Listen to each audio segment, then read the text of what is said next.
Hi Phasmophobia, how you guys doing? And welcome back to Phasmo. We are playing No Evidence today, as well as No Sanity. Not at the same time. They're going to be two separate challenges. Starting off with No Evidence. No Evidence, as you know, my favorite way to play the game.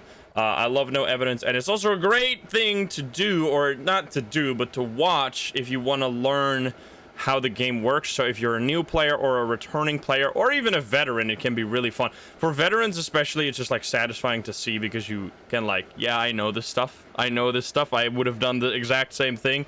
But yeah, especially for new players, this is super useful. And there's going to be a lot of new players with a massive update hitting us. I mean, what was it? It's been slightly over a week now, 10 days since the update. Let me see, is this, yeah, this is working as intended. All right, it's actually crazy that it's only been 10 days. It feels like an entire month. It's crazy. Trouble, thank you for the 23. Zombie, thank you for the sub. Bababooey, thank you for the 22. Widowmaker, thank you for the 21. Pluto, thank you for the 22. Jen, thank you for the 25. You with the 16. Sarah B with the 8. Derp with the 15. Thank you guys. So yeah, we're just gonna have a great time. Just gonna chill, have a good time. We're gonna just go, well, let's set up the difficulty first, and then we'll say hi YouTube immediately. It's lagging for you, it's not for me. Oh, this is literally I already have a custom difficulty for this exact purpose. All right then. Yeah, everything on. Okie dokie. And then what items do we have at the moment? We have, did I upgrade anything? Oh yeah, we got the light now, because we're using mostly tier 2. There's 2 that we have on purpose not upgraded, the tier 1 and the tier. Maybe we should upgrade. I don't know. I think we'll just stick to this. It can be a little tricky. Maybe we'll swap this halfway through here. But I think everything else, there's nothing we can upgrade. 79. I forgot how crazy late the candle is. We're at 50 right now. And upgrade that. What's going to be our next upgrade? 77? 68?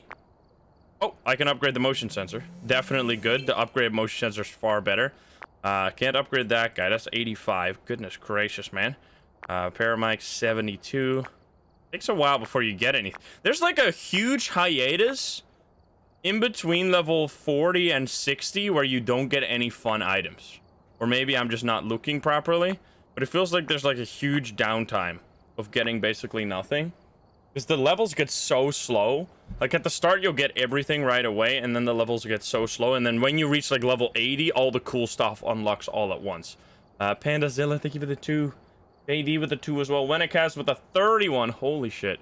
And Sitting, thank you for the 24. Iska with the 20. Iron Sid with the gift sub. Danny with the prime. Thank you guys. So yeah, I think we're ready, all set up. We have, we should grab more motion sensors, right? Just in case we want to do some fishy business. There's like one, you guys have that where there's like one fucking little speck of dust under your mouse and it just like ruins everything, or like one grain of sand and you're just like, my mouse, it doesn't work, I hate it.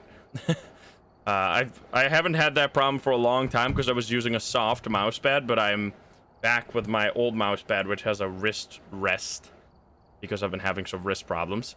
We don't need more photo camps. We don't need more of this. We don't need anything. We're good. Okay. Bye. Here we go. Wait, did I add it though? Add. Because otherwise it's just gonna break. Here we go. Hi YouTube, how are you doing? And welcome back to Phasmophobia. Today, we are gonna do the No Evidence Challenge, which is where you figure out the ghosts by only using their abilities without using their evidence. Now, this is a great way to learn about all of the abilities and everything that the ghost can do, which is especially useful for new players or returning players, which I assume because of the big update, there's going to be a lot of returning or new players. If that's you, let me know down below. But yeah, we're going to be doing a bunch of games, as you can see by the length of this video. And during these games, I'm going to talk about what I am doing, why I'm doing it, which ghost we can figure out and why, and all of the other abilities as well that I might not even see during the game. So yeah, it's gonna be a lot of information. I hope you're ready. I hope you enjoy. If you're not subscribed, please do so. If you like the video, like it. If you dislike it, dislike it. But let's not waste any more time, and let's hop into the game. Let's go. So in order to do No Evidence, we're gonna use the custom difficulty, and all I've changed is I've done classic nightmare mode, and I've reduced the evidence to 0, and I have turned on the sanity monitor and the activity monitor, because for some ghosts this is really useful information, and I want to give you all of the information that you can use. So let's hop in. Alrighty, we're gonna start on Tanglewood, obviously. Let's see, or do we? I think we'll start on Tanglewood. People know. No, did I say 0 sanity? Because I did not mean that. Oh boy. Still hot, even though it's been raining all day. Alrighty. Draka with the tier 2 34. Thank you. What the hell? Alrighty, we got Livey Shipman. Use Incense, Crucifix, and Repel. Now, when you're doing a no evidence, it is also a great way to level up, which I'm currently level 49. I am on my way to my 3rd prestige, because I'm on 2nd prestige right now. When you're doing no evidence, you still get the evidence items, obviously, because they are provided to you for free. And I will still use the EMF, because in my opinion, the EMF is the best way to find the ghost room, especially if you got the tier 3 version. It's absolutely insane. Now, you won't be getting EMF 5 off of this, because we use the custom difficulty to turn that off, so you don't have to worry about ruining the challenge. Now, additionally, I've also turned on the breaker by default, just because I want to really focus on all of the ghosts and what they're doing, and not really about running around turning on the breaker. I mean, if the ghost turns it off, we're gonna have to turn it on. Now, we also have a cursed possession, obviously, which is gonna be really useful, because at some point we're gonna have to get some hunts, which will either happen naturally or early, depending on the ghost, or we're gonna be causing them ourselves using the cursed possession. I'm not really hearing anything right now. The music box, this is not a video about the cursed possessions, but the music box is a great way to get the ghost photo as well as start a hunt, but it's a little risky to do it right away. We are just interested in listening and figuring out where the ghost is right now. I'm not hearing anything. Hello? Ghost? The music box bug has been fixed. Pidu, thank you for the 5. Thank you. I might have to grab a thermo here. There's like no sound at all. Is it in the basement, maybe?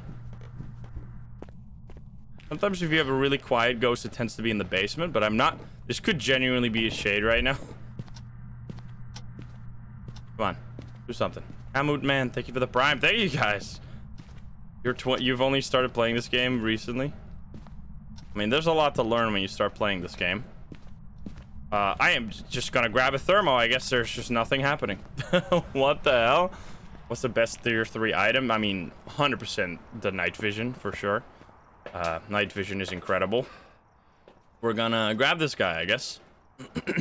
And we'll grab maybe Paramic. I don't really see the Paramic working, but they're on the wrong address. Glibgork, thank you for the 10 gifts. What the hell are you guys doing? Thank you. Oh, wait a minute. I turned on this light, didn't I?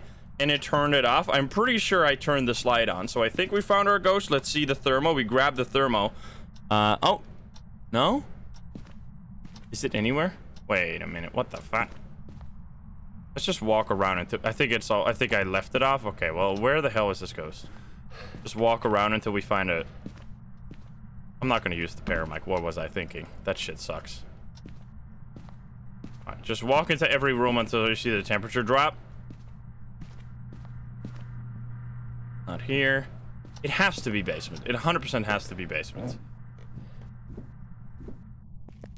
Like, what else could possibly be this quiet? The fuck? Or like a room without items like this. Back here. Okay, it's going down. Is it here? When is it gonna stop? Let's see. Ghost, hello? Oh, that's a bone.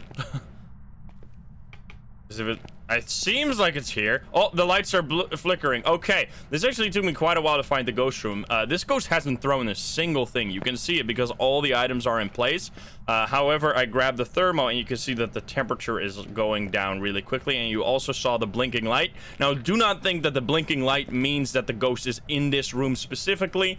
It means that the ghost is close to the light switch or close to your location. Now, as you can also see, there's freezing breath right here. So we definitely found the ghost. Okay, so that could be a bit tricky sometimes because this is an extremely quiet ghost. Now, that already is a behavior. That's one of those behaviors that a lot of people always say, hey, it's a shade or it's an Oni, which to a certain degree, I would not rely on that. I wouldn't just say, oh, this ghost is doing nothing, it must be a shade. But there are extremes, and I think this is a perfect situation where I can tell you this is an extreme. Like, this is the most quiet ghost I've seen, at least since the update for sure. So I'm very much leaning towards shade, and we can 100% rule out Oni and Thay, because there is literally no way that this would be an Oni and a Thay, or there's something severely broken here. It can also not be a poltergeist, because a poltergeist would have already thrown some things. Now, these are not 100% rule outs. It could still technically be those, and we just have a really, really weird ghost here. But that's the thing with no evidence. You're doing two different things. You're doing, on one hand,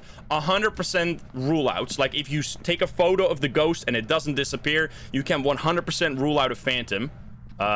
But if you have a hunch that it probably isn't a specific ghost, you can also rule it out. But you do have to keep that in mind, because later you might have to return to that theory and test it again, because it might end up being a poltergeist anyway. And regardless, I'm going to play some salt around, which is the first, like, 100% certainty test that you can do very, very easily, especially if you got the tier 2 salt, which I have right here. It is this line, and if the ghost steps in this line, and it leaves footprints, or not even footprints, if it just steps in it, you know that it cannot possibly be a wraith, because wraith cannot do that. I will also take this bone photo just for the money. Hello, ghost. Can you give us a sign? I think this might be a situation where taking a smudge stick just to provoke the ghost a little bit is gonna be very important, because it is doing genuinely nothing. What the hell?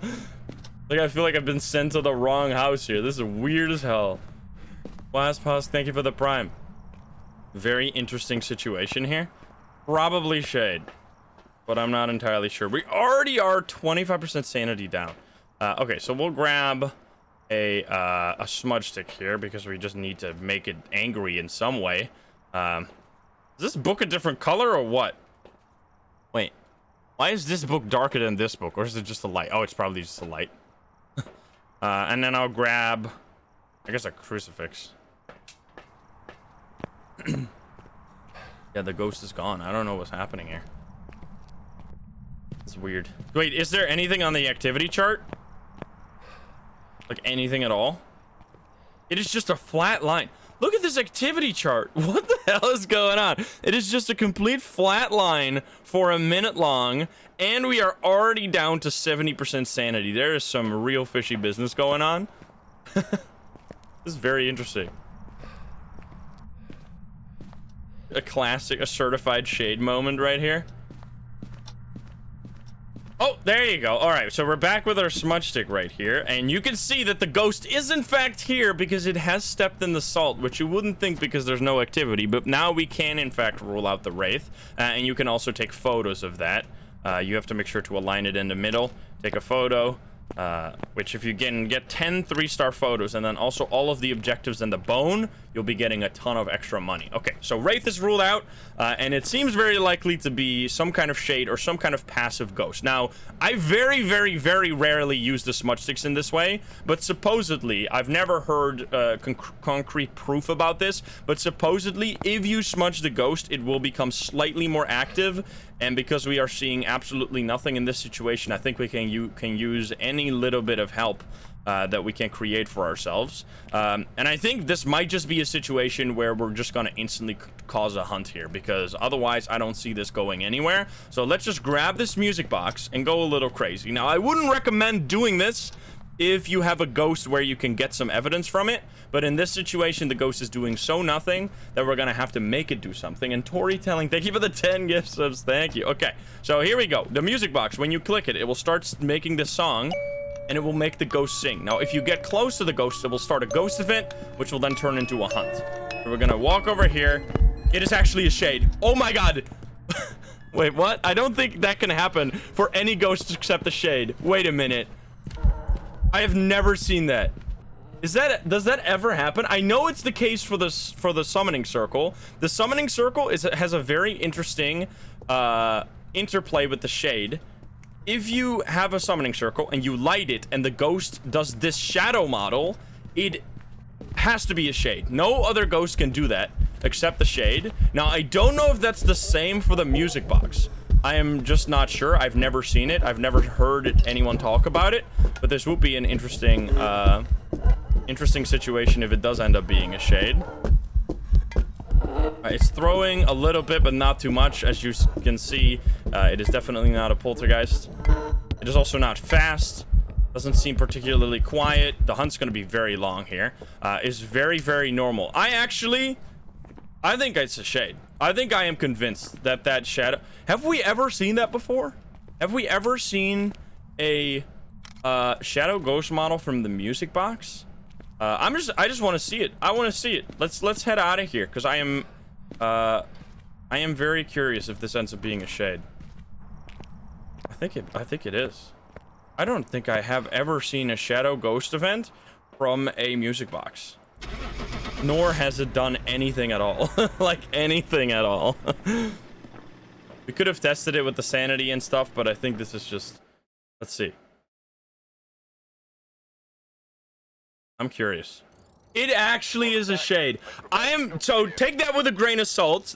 I'm not entirely sure. I would have to check that with the developers, but I don't remember ever seeing the music box give you a shadow ghost event. I know for the summoning circle this is the case. If you ever like the summoning circle and you see the shadow, like the see-through shadow model, you know 100% that it's a shade, but maybe that also counts for the music box. And in this situation, it was such an obvious shade that I didn't even have to rule out any of the other ghosts because it was not doing anything. Let's see. Can we see how many interaction it did throughout all of that?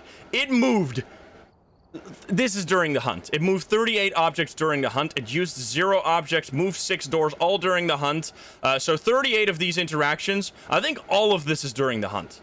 It sucks that they count objects moved during a hunt because obviously it didn't move this many things. But yeah, that is a wild situation we just ran into. Let's do another game that's going to be a little bit more representative of what goes on in no evidence runs. What the fuck, man? That was cool, albeit very weird. Alrighty, well, that was a strange run, but if you've watched a lot of my no evidence runs, you are unfamiliar with what just happened, and I'm unfamiliar with what just happened because I don't think I've ever seen such an obvious shade in my entire life before. I'm also frozen because it's very cold outside, as you can see, which snow weather is actually my favorite weather because it allows you to really, really, really easily find the ghost room. Although it might be a little bit more difficult because the breaker is on by default in our situation. I don't know why I think my game might just be crashing. Yeah, all right. Well, I'll see you on the other side. All right, never mind that.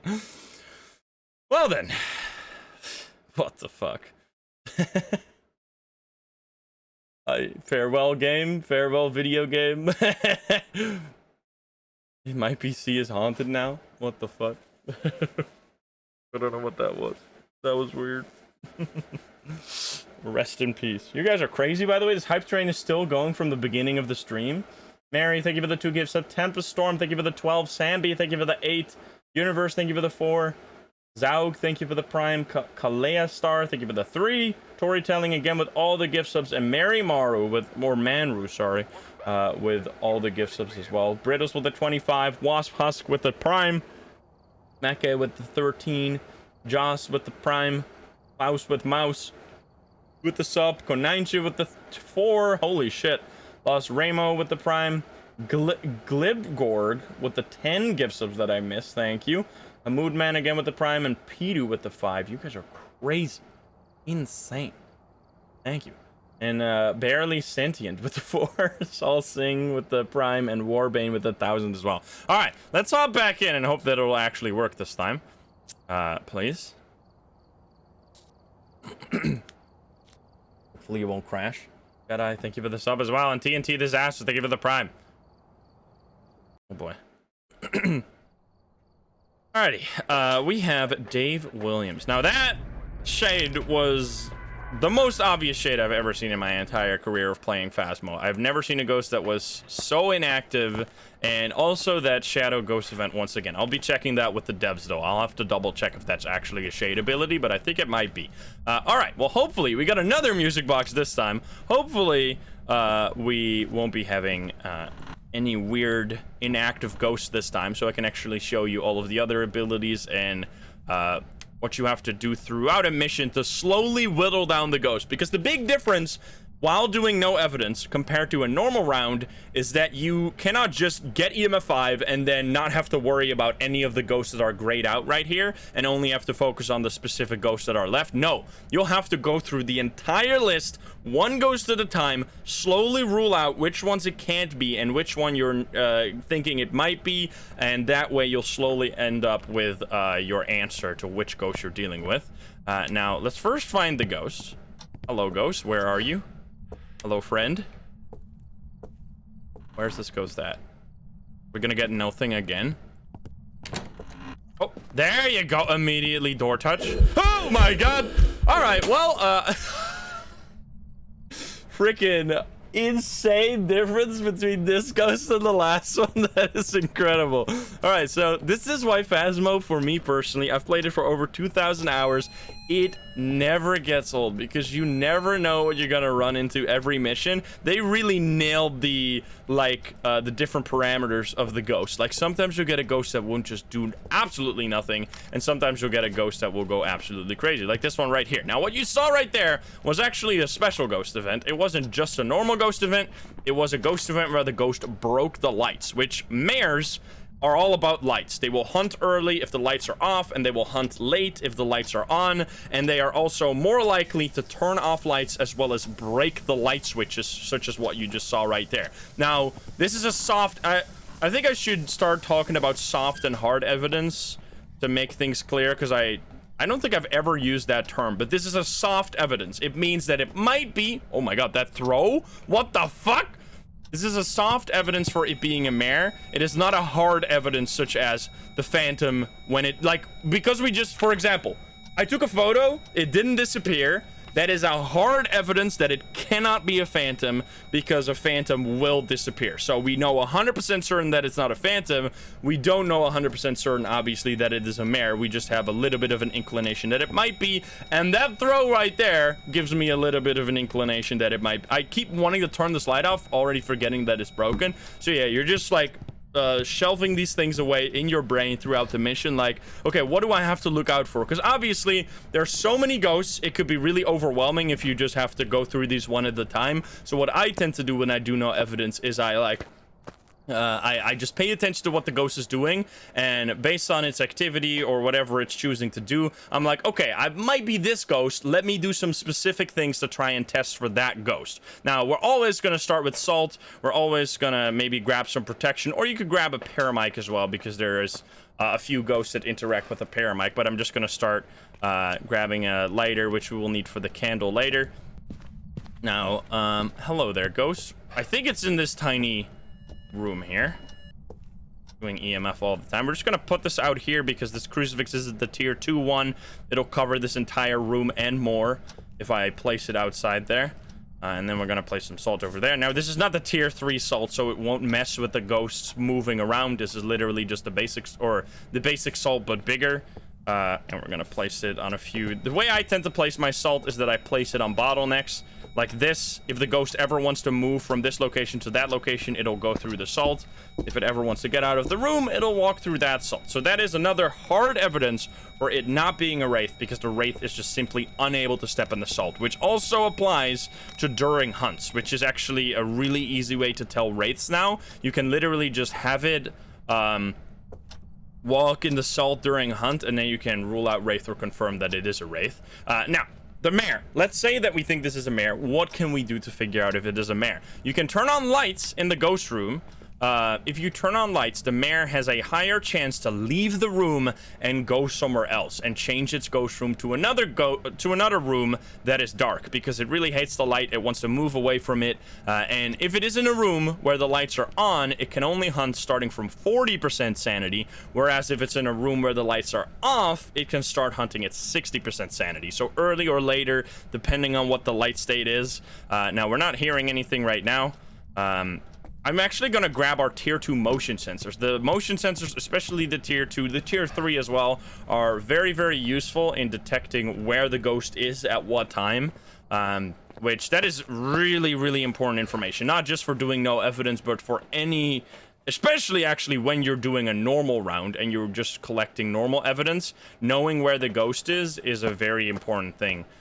because if you're using your spirit box, you need to be on top of the ghost. If you're if you want to get writing or dots, you need to be next to the ghost. If you want to get orbs, you need to be in the ghost room, etc., etc. There's a lot of things that for which you need to be close to the ghost. Now I'm gonna place one in here, change it. It's immediately there. Change it to this mode, and then another one right there. Oh, hi there. That was a short ghost event. I can't place it in the wall here. Ghost events. They are. I think I'm just gonna. If I turn this on. Okay, that works. Stepped on it. It's in there. Okay, so it's in the room.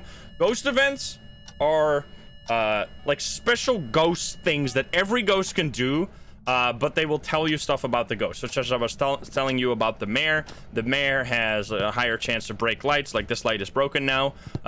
The Oni will have a higher chance to do ghost event. The ghost events, the Shade will have a lower chance to do ghost events. Now, other things you need to know about ghost events is that it will teleport the ghost around. Whenever it decides to do a ghost event, it'll move the ghost to the to where it shows up during that ghost event, which can be extremely useful for using the spirit box. If you wait for the ghost event to be over, or you walk on top of the ghost to despawn it, you can then use the spirit box right on top of it and hopefully get it really quickly.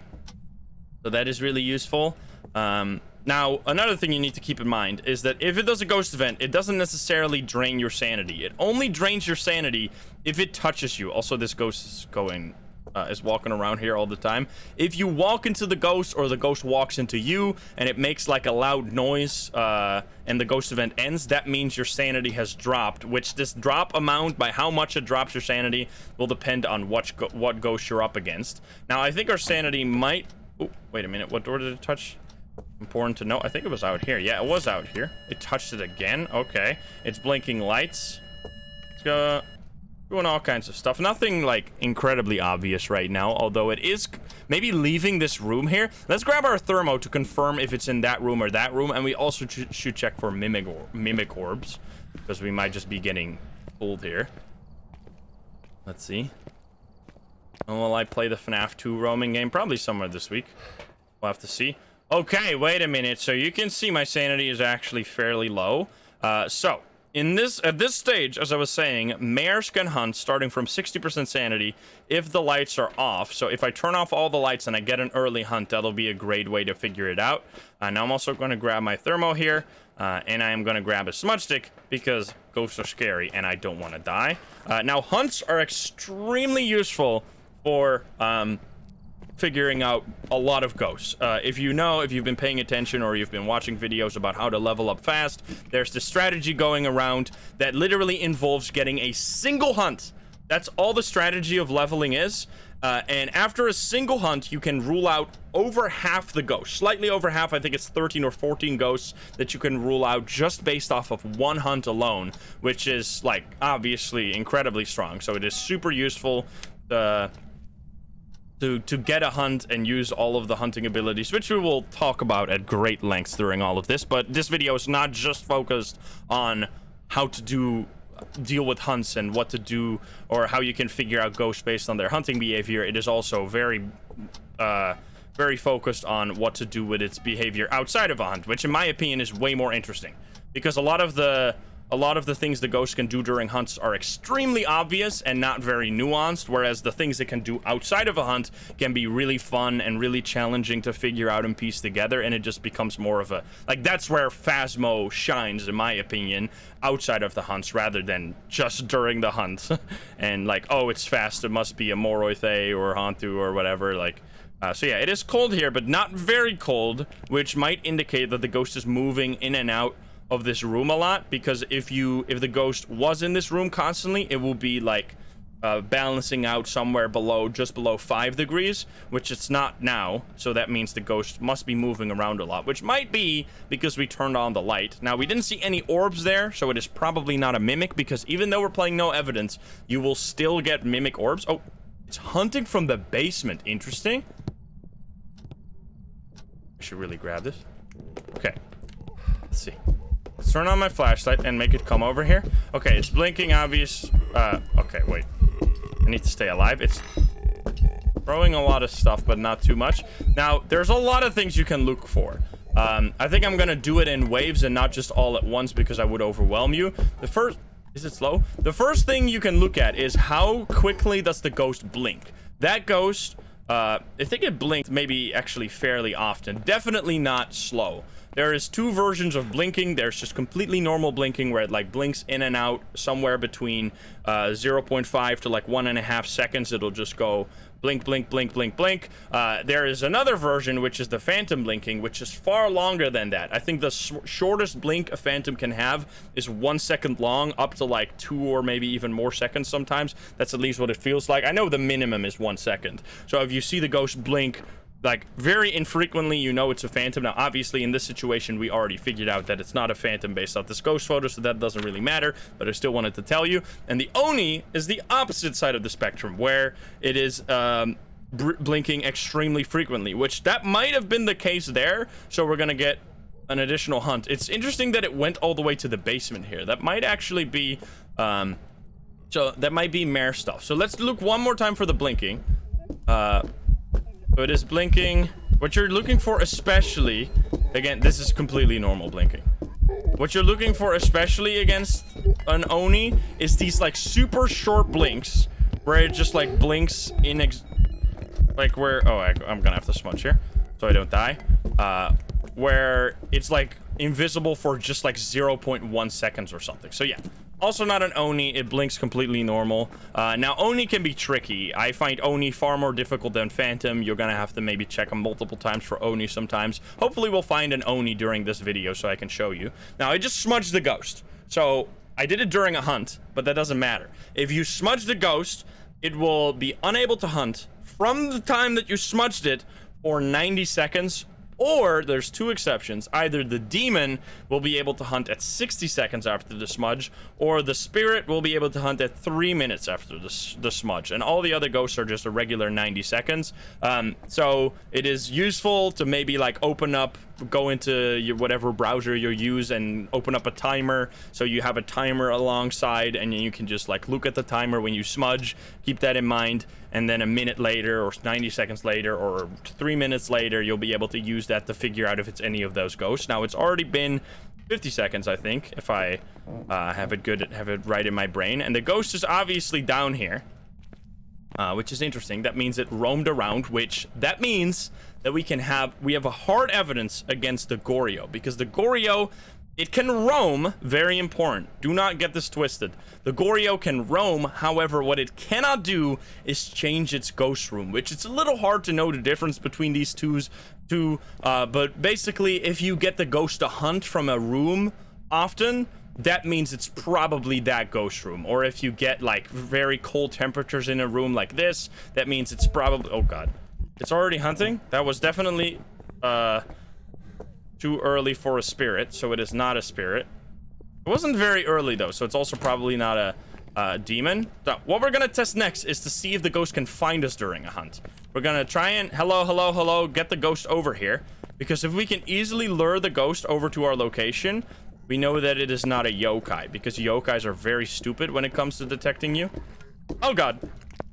All right, well, it definitely found me and I almost killed myself because I wasn't listening properly. Okay, so I don't know. That did definitely take it a while to find us. So it might not be a yokai. So I'm going to rule out yokai for now.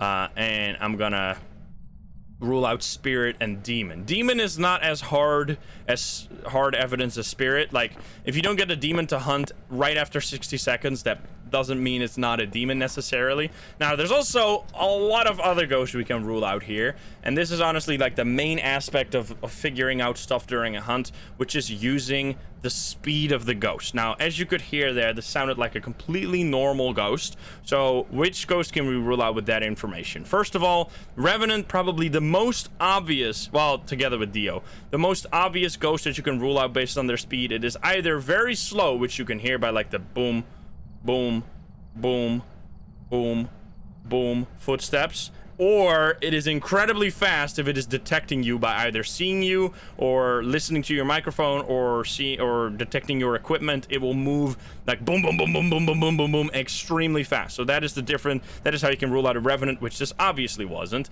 Now, other ghosts with speed, the Djinn, but we haven't really properly done a Djinn test here. I will come to that when we get to that. So Djinn we can rule out later. We can rule out Hantu. Why can we rule out Hantu? Now, the Hantu's speed is based on the temperature in the house. It will be, if it's cold, it's going to be fast. If it's hot, it's going to be slow. But the other thing you can use to rule out Hantu is if it speeds up. If it speeds up while chasing you, which you have to make sure that it speeds up a lot while chasing you, because sometimes what can happen is that while it's in a room, it'll slowly reduce the temperature of that room by being in the room, and then it'll speed up because of that and not because it's chasing you. But most ghosts will speed up very, very fast while it's chasing you, which in this case happened, so we know it's not a Hantu. Another ghost, the twins is very tricky, which I'll talk about. I think I'll talk about Djinn and twins in the next hunt. Raichu. If you have electronics nearby a Raichu, it will go super, super fast, and otherwise it'll be normal speed. Now, because our flashlight counts as an electronic, and when we had it on, it didn't become crazy fast, we know it's not a Raichu. Dio, the other ghost that is extremely obvious when you're getting, or when you get a hunt, because the Dio is the only ghost that knows where you are at all times. You cannot hide from the Dio. It'll literally run to the closest player, and if you're hiding or sitting still, it will kill you. Now, the great benefit from a Dio is that it runs to you at an incredible speed, but once it gets to you, it gets super slow. So if you have anything that you can run around, it is unable to get you, and you can just run around in circles. Even if you're like playing on the absolute highest difficulty, like apocalypse settings, you can still run away from a Dio. So obviously this is not a Dio. Now, Thay, similar to the Hantu, cannot speed up. It is these are the only two ghosts for which that matters, because the Revenant and the Dio can also not speed up, but they have very obvious other abilities that you can use. So the Thay cannot speed up. The speed is purely based on whatever age it is. The ghost starts young and then slowly gets older. When you're close by the ghost, it'll slowly gets older, and as it gets older, it'll get slower and slower and slower until it becomes like a snail. Now, the main thing you notice when you're against the Thay and you have like lower sanity, or you're playing on like insanity mode or something, is that it'll sometimes do a really early hunt and absolutely destroy you because it is super, super fast. Now, obviously, this is not a Thay because it sped up while it was seeing us. And then Moroi is a bit of a tricky ghost. Moroi can be really misleading because we're used to Morois being fast. However, what you have to keep in mind that they are only fast when you're at low sanity. Now, in this situation, I'm at 30%, which I think at 30%, the Moroi is pretty much a perfectly normal ghost, like it's just normal speed.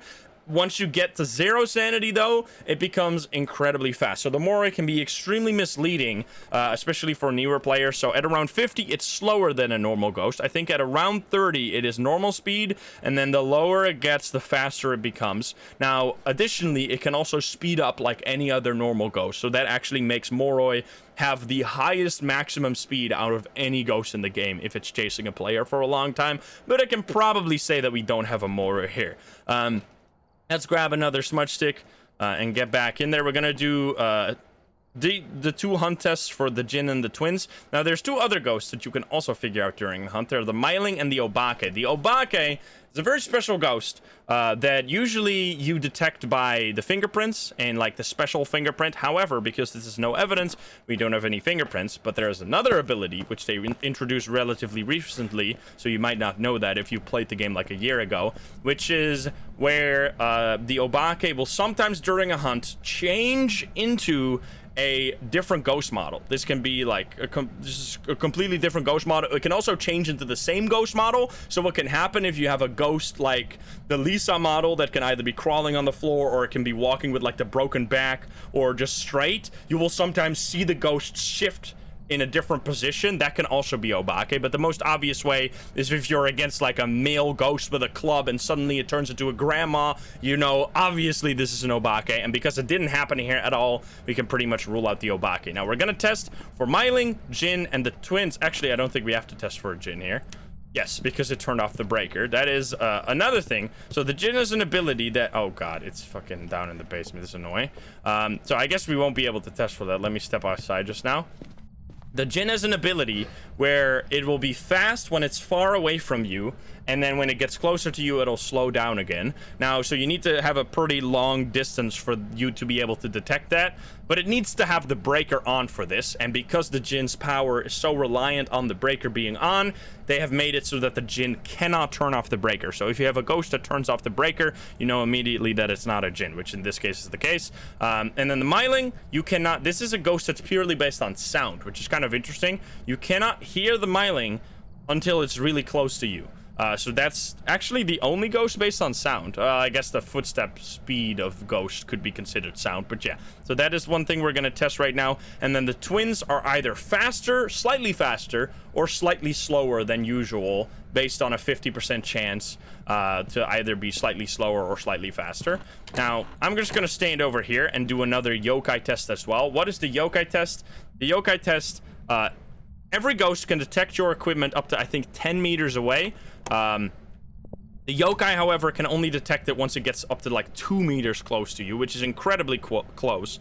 So if it, like, starts walking in and out of this, like, garage without finding me while I have my flashlight on, we know 100% that it is a yokai. And if it finds me constantly, we know 100% that it is not a yokai. Now, Are you gonna come up here? Oh, you can see it immediately walks over to me, by the way. It is clearly not a yokai. I'm gonna have to be careful. In order... Oh, fuck. Wait, it already stopped? What the hell? In order to do a myling test, it is a little bit more tricky. I'm just gonna turn on the breaker real quick.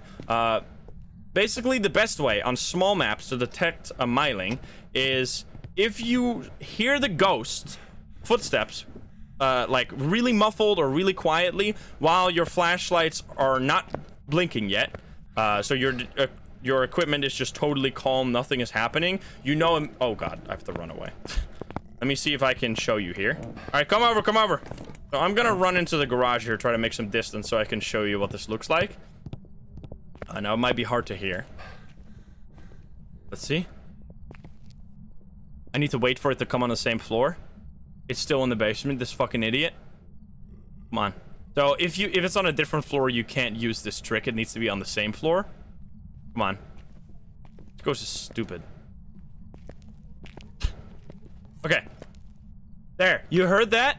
It's already stopped. You heard how it was touching that door, and you could hear the footsteps. While our flashlight was totally calm and nothing was happening, that means it is not a myling. The myling you can only hear once it's already in range of your equipment going crazy. So that is like the really easy test for it. Now we saw earlier that it wasn't throwing too much, probably, but we're gonna do that test again just to make sure that it is really not a poltergeist. What do I do for poltergeist? I just throw a bunch of items in one place. Now you can also get the polter ability that everyone knows, which is where it throws a lot of items at once. However, you have to get lucky for that one to happen. You can't just make that happen, whereas using its hunting ability is way easier. You can just throw a bunch of items on a table, which I'm doing right here, and if it is a poltergeist, it'll throw all these items around like crazy, way more frequently than other ghosts. It's extremely obvious. If you ever doubt that your ghost, like, this could potentially be a poltergeist, I'm telling you, it is not a poltergeist, because the poltergeist will always make itself completely clear. So yeah, we should also set up our stuff in the basement, by the way. Can you come out of there? Hello? I'm just trying to get you out of the basement. There we go. Okay, luring him out so we can do our polter test. So we're just gonna loop you around this. Crouch down so we don't speed it up too much.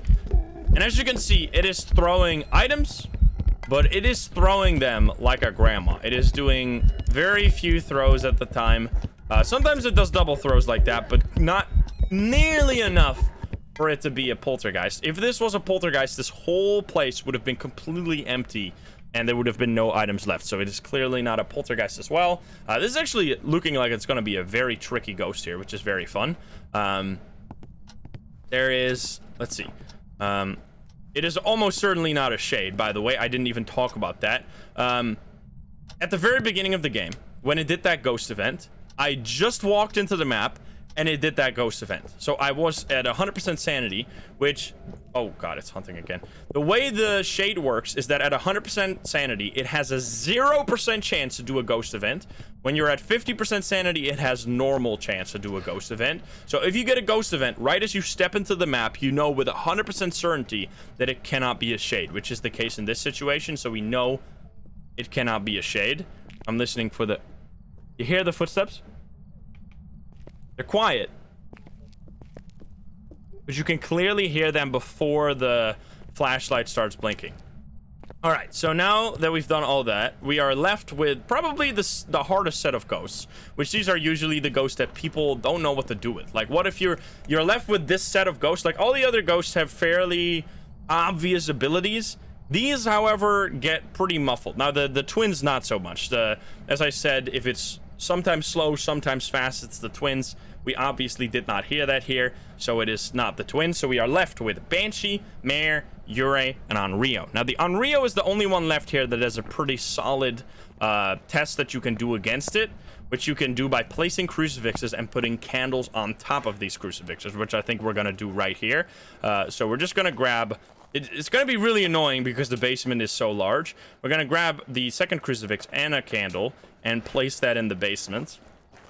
And then light the candles on top of the crucifixes. And if it uses the crucifix while the candle was still lit on top of it, we know for a fact that it cannot be an Onryo. Now, this could be a little scary here.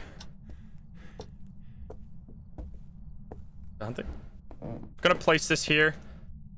And then run. It's probably going to use one of these crucifixes before I get it all set up, but that's just the way it's gotta be, because I'm very low sanity right now, so the ghost can just hunt and go a little crazy. Hopefully they won't use all of the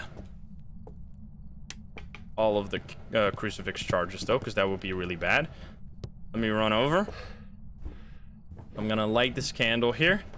It has not been used yet, and then I'm gonna place the other one right here and grab the additional candle. Now, these candles are kind of shit. They only last for 5 minutes, so you shouldn't start lighting them before you know you're very low sanity, and the ghost will start...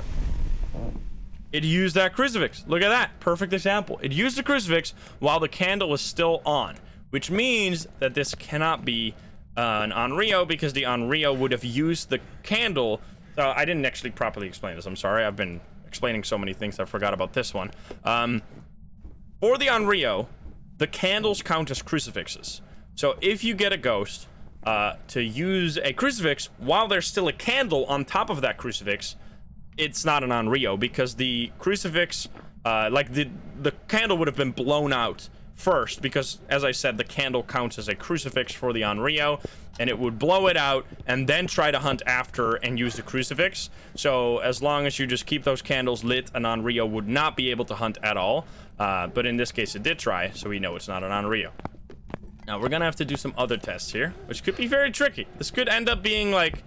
There's two ghosts that are... Mare and Yurei are extremely difficult to distinguish between.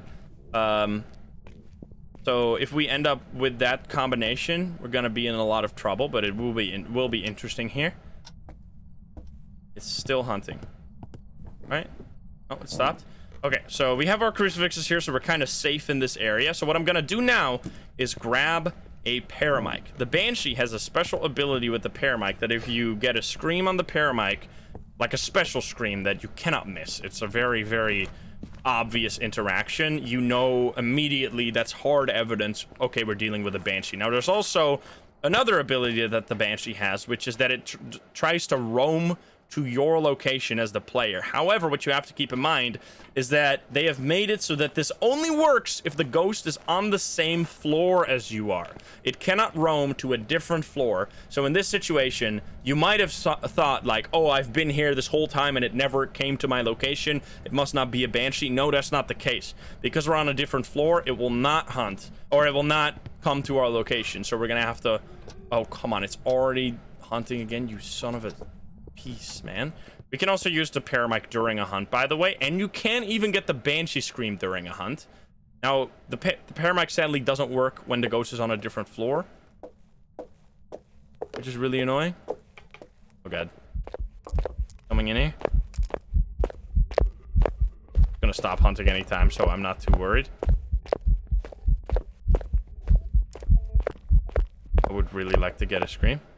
Okay, we didn't get anything. Now, we could eventually, and I think we're gonna do that now, because the ghosts are kind of being too annoying. Like, it's being too aggressive right now. It might actually be... You know what? Let's smudge it again one time and see if it's a demon or not, because it is hunting like so many times. It might actually be a demon after all. No, because then it would have used these crucifixes, right? For sure. Yeah, it cannot be a demon because these crucifixes have a 50% extra range against a demon, so the chance of it hunting while this crucifix is still there is just very unlikely. So I'm gonna run out of here and eat a very specific amount of sanity pills. We don't just want to fill our sanity up all the way to the max here. We actually want to use the mare's ability, which I was talking about earlier. The mare can hunt either early or late, depending on the state of the light. So what we're going to do now is we're going to take 2 pills. 1 pill will give us 25, I think. I think so. Sucks that it's not instant anymore. So I'm going to take 2 pills, which should put me at 50%. We're just going to have to wait for that real quick. Let's see. Does this give me 50? I think it takes 20 seconds, so it shouldn't be too long.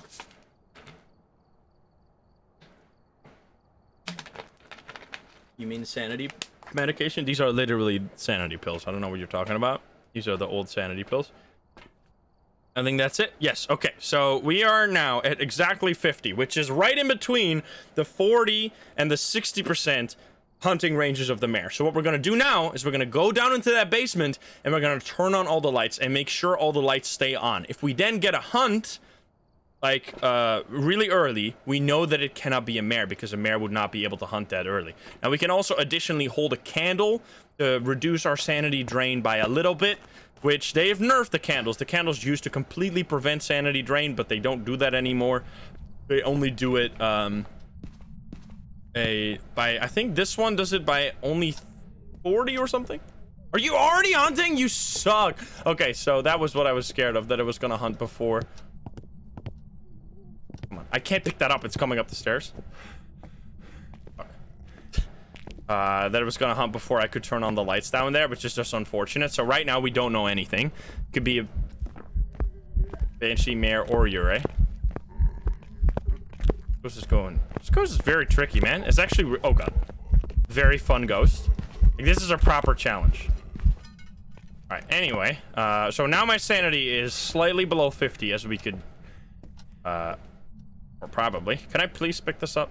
Oh, I have a smudge stick. Okay, so we're gonna hold this, this candle and turn on all the lights down here, and then we'll see if it still hunts while it's above 40%, or while we're above 40% sanity. We know for sure that it's not gonna be a mare. It's also strangely not using, okay, well, oh no, it's a ghost. Are you fucking, this gotta be a mare, dude. Wait, it broke the lights and immediately hunted right after? Are you serious, dude? Are you fucking kidding me? That is, like, actually such a mare right here. What the fuck? So yeah, that is, I'm again, this is why at a certain point it's really fun. It gets really tricky, but it's really fun because you only have to figure, like, at some point there's only ghosts left that don't have any hard evidence for them. Like in this situation, that was an extreme hard amount of soft evidence, but it was still soft evidence. So we don't know for certain that it is a mare because, like, if it would have hunted while the lights were on, we know, okay, that's not a mare. But we can't now say, oh, this is 100% a mare. However, I am fairly confident that it is a mare because that is the second time that it broke lights. Now, I think I'm going to go with mare here. It might still very much be a banshee or a Ure. If I were to stick around longer, what would I have to do? I would have to point the paramic at the... wait. You know what we could try, though? We could try the opposite. Let's see what my sanity is. Because I would like to show you the... Maybe we can show this, the mare early hunting here. What is my sanity? My sanity... Okay. If we take 1 sanity pill, we are now at 65. So then we can go in there, and if it then hunts between 50 and 60, we know it's a mare. And that would actually be hard evidence for mare, which allows me to do some additional testing, to show you what you would do against the banshee and the Ure, because I don't just want to explain. Like, that's the reason why I like to play no evidence runs, and show you what I'm doing, because I personally learn way better by just seeing someone do something in practice than like being explained something. I'm gonna hold, I guess I won't hold this candle for now. I'm gonna have this here. It's actually crazy that it has never used this crucifix. Like, that is weird as hell. So for the Banshee, you have to grab a paramic, which we dropped over here. So yeah, you're gonna point this paramic at the ghost and then listen for whispers, which can be like anything. It could be the Banshee scream, it could be normal whisper. That right there, that is exactly what you're looking for. That was a normal whisper, not a Banshee whisper. Every time it does a whisper, if it is a Banshee, it has a 33% chance that it does, or a 30% chance that it does the Banshee scream. Which, what I've decided is that if you get four normal whispers, I rule out Banshee. It could still be a Banshee at that point, because, as I said, it only has a 30% chance every time. But if it does it 4 times in a row... No, I don't want to be touched. It's a ghost event. I don't want to be touched, though. Because I don't want to lose my sanity.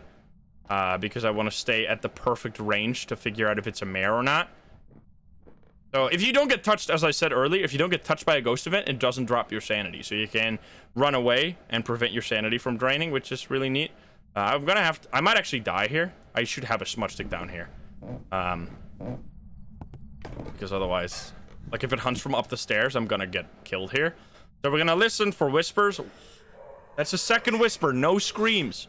We're starting to be able to figure out or rule out Banshee. Now for the Yurei is, in my opinion, the worst ghost in the game in terms of its abilities, because it really doesn't have any. It has 2 abilities. One, it has a rare chance to drop your sanity by like 13%.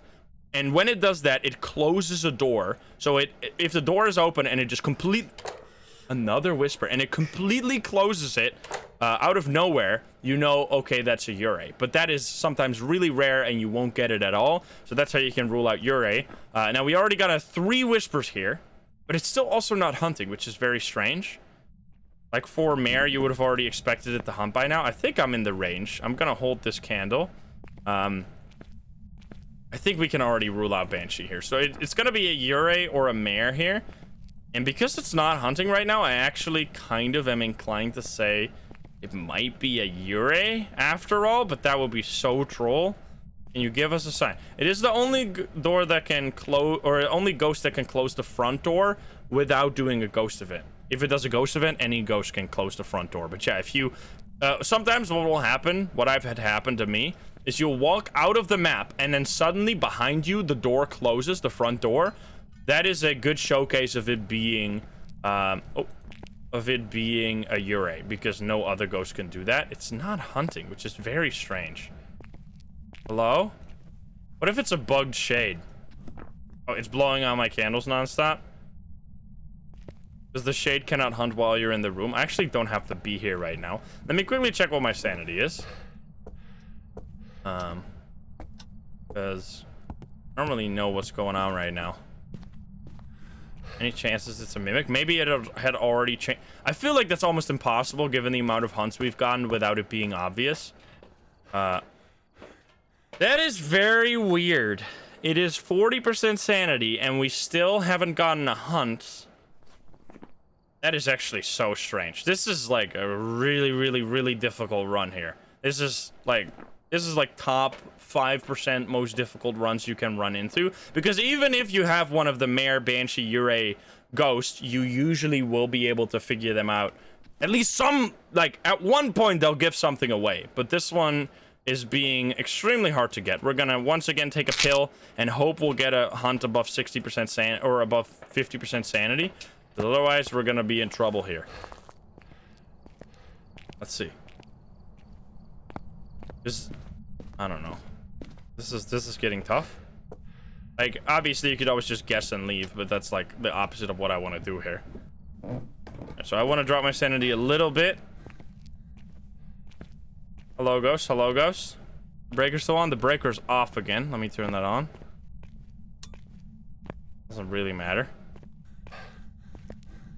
Yeah, maybe you should look for Mimic again. I'll look for Mimic again. I doubt it. Door is closed. What? The basement door is shut? I probably closed it behind me.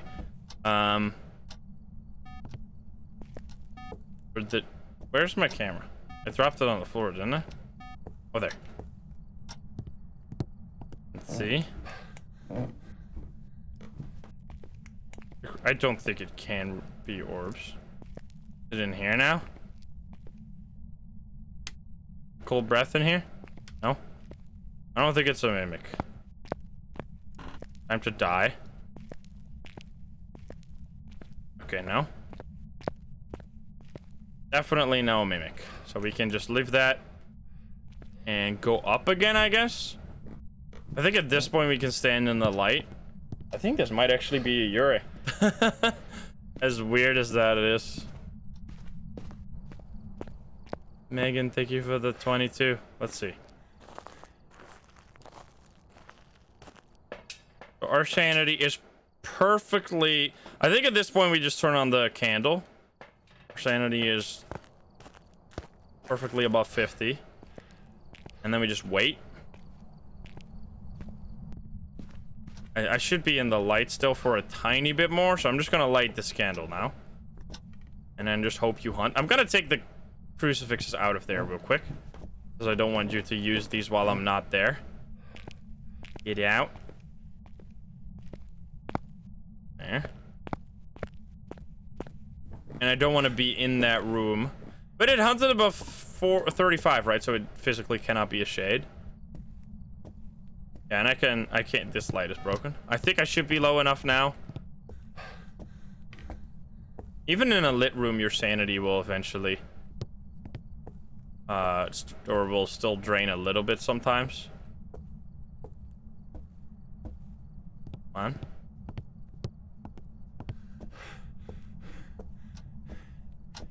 This is weird, man. If it's a mare, then it's... If it's a Yurei, it's a piece of garbage. If it's a mare, it's also kind of an asshole, because it's just not hunting enough. Yeah, it changed room after I turned this light on. It did 2 light break ghost events. I did that. I'm just waiting right now for it to hunt. I don't think it's a mare, man. If this is a mare, it's extremely bitchy. Let's check my sanity again. To see what my... Like, if I'm in perfect range right now, and then we just stand underneath a light for, like, a few minutes. Gotta just be a Yurei. Okay, my sanity is actually perfectly within range, so we need to try and prevent any more sanity drain as much as possible. I'm just gonna stand underneath this light here, like right underneath the light in this room, and hopefully that'll prevent me from draining. I don't think it's a mare. This ghost is not necessarily. This ghost is not boring. It's just like a Yurei, which I guess Yurei is boring, but what a weird ghost. I mean, unless it's just a banshee. Maybe swearing. I'm swearing does nothing. TV does not prevent sanity drain. What if you do this? Does this like prevent the... Oh, wait. Wait, what? Did I break my... Wait, why did that go out? Wait, did the ghost blow that out? Wait, what the fuck is going on? Wait. Wait, why did my lighter get... The lighter still has fuel in it. What are you... Oh, come on. Wait, what are you talking about? It's not empty at all. You can see the lighter fluid in there. Wait, why did it go out when I was spamming it? What? That is so weird. Wait, now I can't light my smudge sticks. Wait, that's actually a problem. Okay, well, that's unfortunate. I think this has gotta be... Oh. Just closed the door by doing a ghost event. As soon as I stepped in there. I think this... So, to give some context, I just skipped through this real quick, YouTube. But we have stood in this room, or in the house, for the last 5 minutes. Perfectly between 50 and 60% sanity. and it just did not hunt. It did not hunt at all. And before that, that was the one you saw. We dropped our sanity all the way to 40, and it also for some reason did not hunt. So I think mare is almost impossible. If this ends up being a mare, it is really fucked up. Banshee, also extremely unlikely because we had so many whispers on the paramic without getting a scream. So all I'm left with is a Ure that just hasn't used its ability, which is extremely common. So I'm gonna have to go with Ure. Now it could be mare or Banshee. I don't think it can be a shade because that ghost event as well as hunting above 35% sanity. But Ure is by far the hardest ghost on no evidence. So we'll see if we're correct. Let's see it. I think there is just... like, this is the guess I have to make. It's probably like a 60% certain situation, but there is by no means a certainty that we are dealing with a Ure here. There's just like, all the other ghosts are so unlikely. It was, in fact, a Ure. There you go. So I'm glad we got the absolute hardest ghost in the entire game for no evidence. So I got to run you through literally every little test you have to do in order to come to this ultimate conclusion. Now, we're not done here yet. We're gonna do some more runs, but man, that was a tough one. All right, please. There you go. I can't play. So as you can see, if you do a proper no evidence run, you get so much money. Let's see if it actually did its ability. It used its ability a single time. This is a perfect example why I think Ure, look how long that round was. 45 minutes for a single round, and it used its ability once. Now, I was also not near the ghost for a long time, right? So that might be why, like, I wasn't spending enough time with the ghost to make it do its ability. But yeah, it shows just how rare that ability is. Anyway, let's do another round. We'll do Grafton, actually, or do we do Ridgeview? That's actually like crazy though. What the fuck?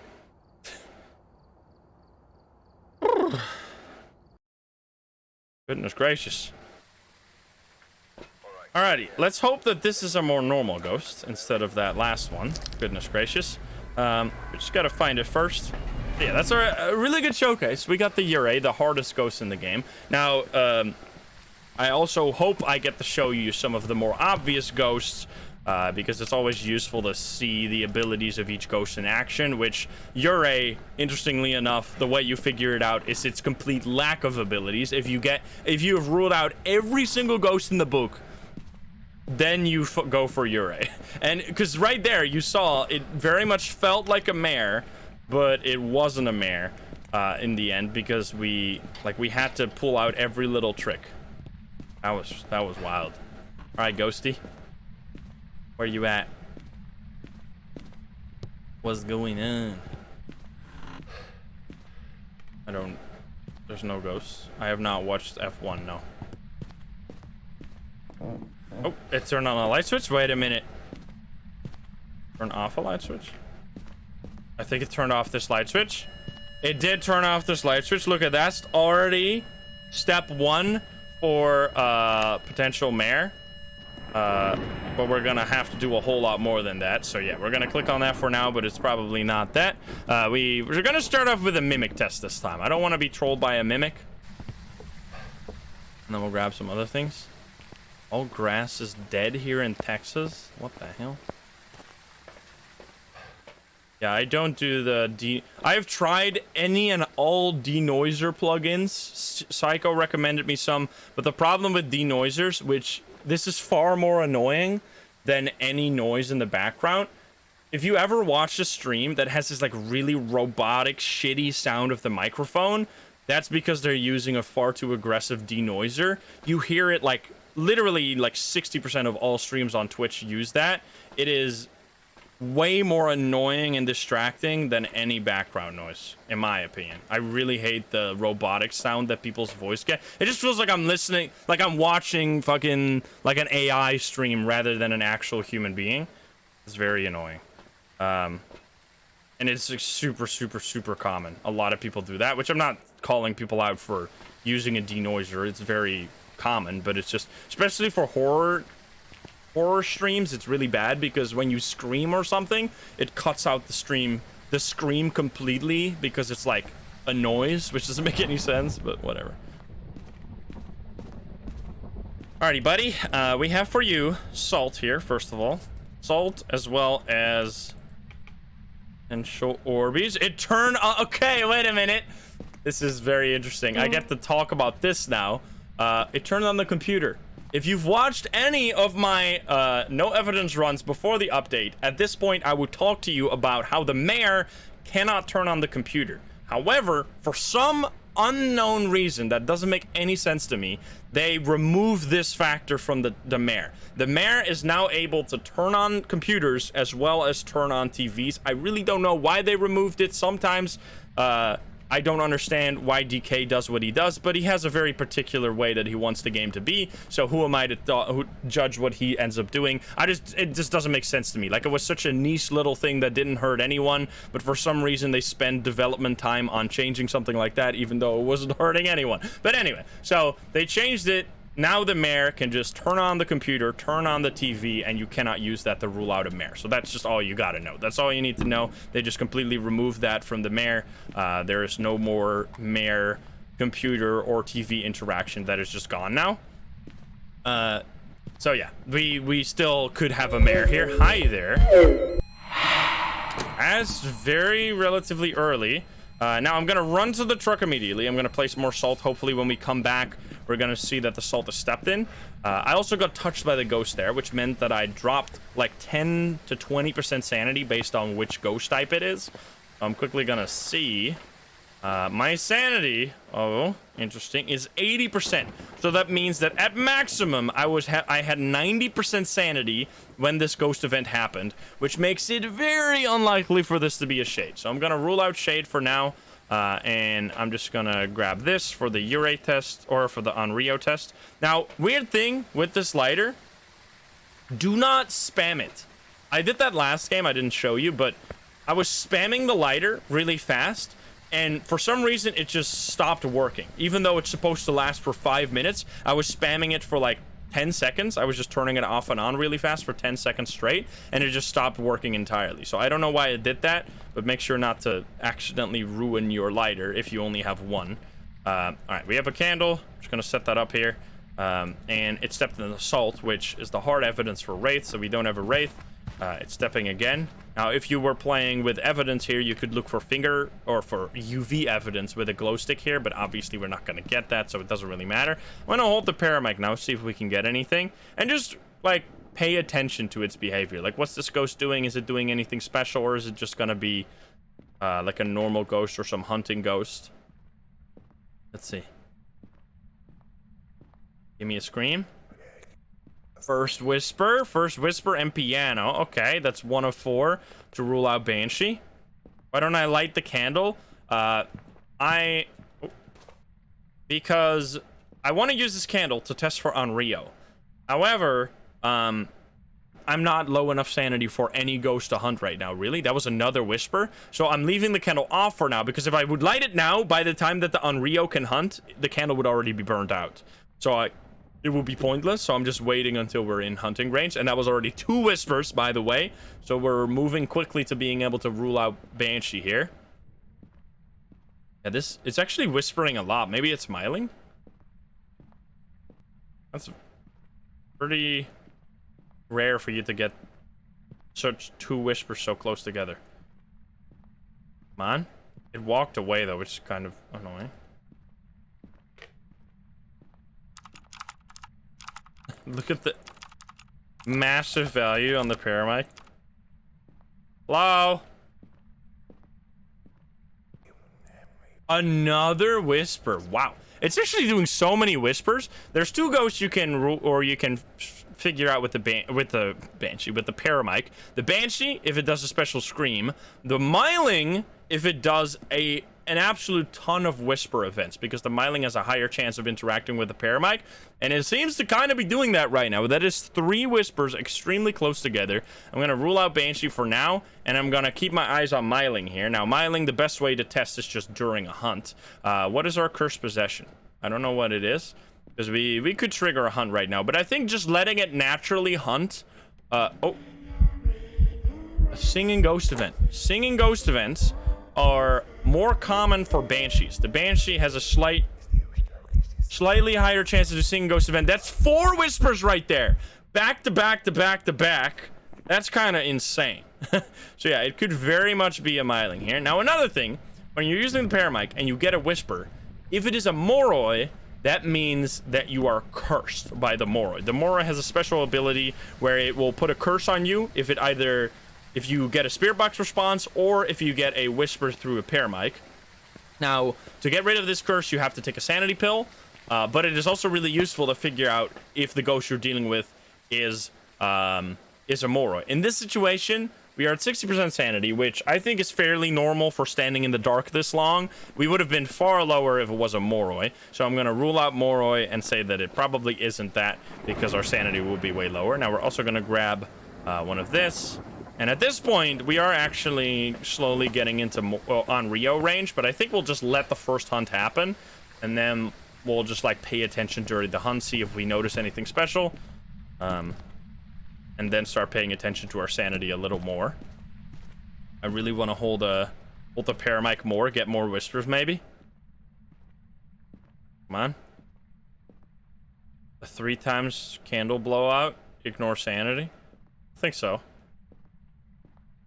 But it can sometimes be a little tricky. Give me another whisper. Come on.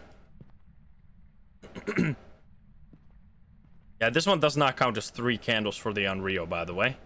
Just in case that wasn't clear. Wow. No more whispers?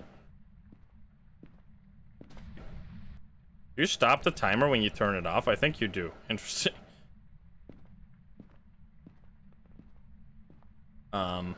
Just stop whispering.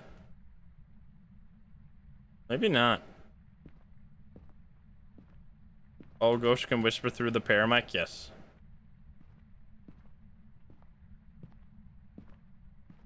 Come on. Oh, it moved room. Wait a minute. That's why we weren't getting anything. It just threw a plate, I think. Where was that? I don't know. Oh, there it is. Okay, so it's in the living room now. Interesting. So it moved to a room that has light in it. That makes it very unlikely to be a mare. Oh. Weird that we're getting so many singing ghost events when we already had so many whispers to make banshees very unlikely. Where even are you? Oh, you're standing in the doorway. Look at that. So yeah, interesting behavior right here. I think during the hunt, this is all gonna become very clear very fast. But it's not hunting right now for whatever reason. Come on. Hello? We already checked for orbs. And it wasn't. This is weird. Il Mimo. Maybe. We already checked though, so I don't think so. Come on. Can you please talk to me? This sudden stop of whispers makes me think it might not be a myling after all. Because the myling should be very consistent with its whispers. And the fact that it's like all over right now is kind of weird. Let's check my sanity. Lungsty, thank you for the prime. What is going on? Okay, so we are actually right below hunting range right now. Just quickly check my sanity. The fact that it hasn't hunted, the demon can hunt from 75, right? No, 70%. The Thay is 75. So it can hunt from 70% onwards. So the fact that it hasn't hunted for so long means it's very, very unlikely to be a demon here. And it's also very unlikely to be a Thay, because that should have hunted early on. 70 without ability. And it can also do the early hunt ability, obviously. Alright, Just give me a hunt. When the hunt happens, it's gonna go super chaos. Oh, it used a crucifix. Okay. So, we just got our first hunt. And we can check real quick what our sanity was. I think it's still around 50. But that already is going to allow us to rule out some ghosts. While, like, when I'm doing this, if you want to see me just rule out every ghost during a hunt, I have made so many hunting videos, like, figuring out ghosts during hunts. But I think playing the game this way for a teaching purpose is way better, where I'm like taking it slow, like how you would play a normal game, and like slowly using abilities that you might not hear about all that often. Because in this example, we have just ruled out 2 ghosts. First of all, the Shade is unable to hunt until 35% sanity has been reached, the average sanity. So in this case, it hunted at 50, which means that it cannot be a Shade. The other ghost is Dio. The Dio, almost always, you just rule this out by getting a hunt and seeing if it finds your location, but you can also rule it out by seeing if you get a hunt above 40% sanity. The Dio can only hunt once the average sanity gets below 40%, so if you get a hunt between 40 and 50, you know, bam, not a Dio. So right now, I already know that I don't have to be scared of it being a Dio, so that is cool. So yeah, I just wanted to quickly share that. Now we're gonna go back in and probably just remove that crucifix and get a hunt by now. I think it's time to get a hunt. Time to get killed. Get it out of here. Oh, it's back in its ghost room though, which is interesting. I'm just gonna put it all the way back here so I don't get hunted from behind me. And where did I drop the paramic? Up it over there. Gonna hunt soon. Probably. Another whisper, and it did a click. I wonder if that's twin interaction potentially. I don't know if a twin interaction can happen like that. I doubt it, but that would be interesting. Come on, ghost, hunt me. It's definitely not a banshee. There's just so many whispers. Another whisper? Are you serious? Ghost is insane. This is like going crazy on the whispers. Oh, here we go. Okay, hunt time. I think it's fast. What happened there? What is going on? Is this a Hantu? Really? This is a good showcase of why you can never figure out. I think it might be a Hantu. What the is it? What a weird situation. So yeah, what you're seeing right now is what I was talking about before. That the ghost is not speeding up at all when it's chasing me. And it's also a good showcase of why I like when I do like no evidence that are all about teaching people how to play the game and learn about new abilities. I like to actually play the early game rather than just... Because what I could have done here is literally just use the cursed possession at the beginning of the match. Immediately, we would have known it's a Hantu, and we would have been out of here, and we would have not learned any of the other stuff that I explained during this mission. So that's why I like to play this way, at least for teaching purposes. So, in that situation, we know it's a special speed ghost, so we can already rule out all of the ghosts that don't have anything to do with speed. Spirit, Polter, Phantom, Yokai... Myling, strangely enough, was not a Myling, even though I was thinking that could have been it. Obake, Goryo, Oni. Also, it just did an airball ghost event, by the way, which are Oni cannot do those. So that's another one. And we rule out all of these. Now the Jinn, as I said, only speeds up. It doesn't slow down. So that one's off the table because this ghost was slower than usual rather than faster than usual. Now the Revenant can be slower than usual. However, when it's chasing you, it'll be way faster. Now there, it was chasing us and it wasn't faster, so it cannot be a Revenant. Raichu doesn't get slower. It only gets faster than usual, so you're also off the table.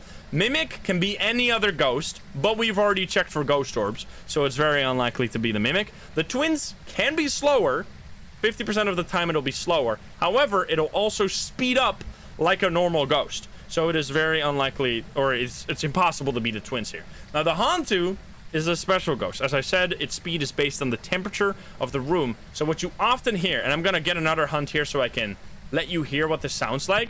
What you will often hear is that at the very beginning of the hunt, it'll sound super fast. It'll do boom, boom, boom, boom, boom, boom, boom, because it starts here. Let's listen.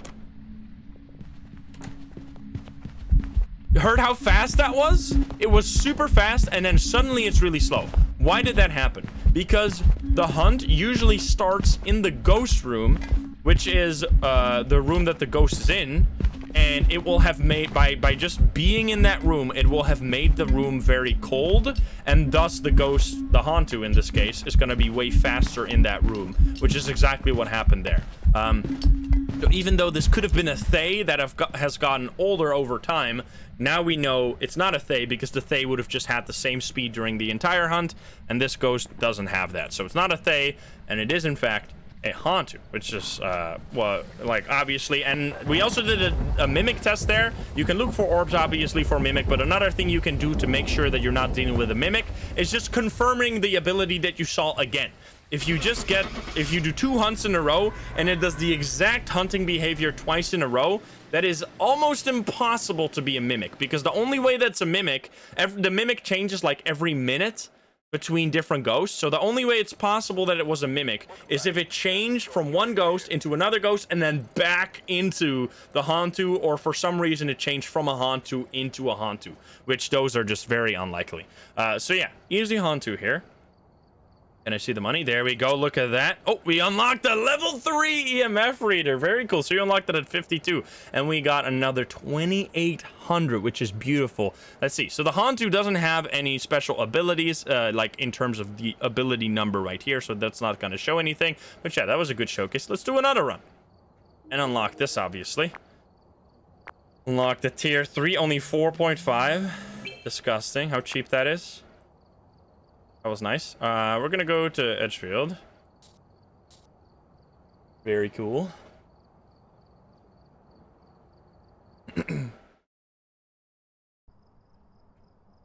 Alrighty, we got George, and we have the tier 3 EMF now, which is gonna make finding the ghost room even easier. The tier 3 EMF has twice the range of the tier 1 and tier 2, which both have 1.7 meters. This one has 3.2 meters. I think they made it. Oh, I'm frozen again. Help. There we go. So yeah, it's far larger, and it'll also point at exactly where the EMF happened rather than just giving you a value. It'll actually point exactly where it's happening, which is super useful. Well, let's see if we can find it. The game is not recognizing your voice. You gotta make sure your Windows mic is set to the right one. Big boner. Grab that. This is your favorite tier 3. Yeah, the tier 3 EMF is amazing. Oh, hi there. Hi. What was that? It was a door, probably? Oh, it seems to be in here. We're just gonna set up. I really hope we're not gonna get a hallway ghost. Okay, it's doing all kinds of stuff here. I really hope we're not gonna get a hallway ghost, because hallway ghosts can be really annoying on this map. Let's grab our basic stuff. Every time I start a no evidence run, I will always usually grab salt right away, grab a paramic right away, and you can also grab a crucifix just in case you get one of those really aggressive early hunting ghosts. And you can grab a thermo as well. We'll grab that. We'll grab salt, because the thermo, like if the ghost starts roaming, the temperatures will start changing, which will help you find where the ghost is moving towards. But we're gonna place this. It's beeping a lot. And then we'll place this like right here, and maybe it goes in there. And just like that, it's not gonna be able to avoid me. Alright, can you give us a sign, ghost? It's throwing shoes around. Doing all the basic stuff. Let's quickly grab some motion sensors. Let's set up a little bit more. You need Phas in real life. I mean, there's ghost hunting stuff in real life. Grab these guys, and then... what else do we need? I guess we'll grab the thermo.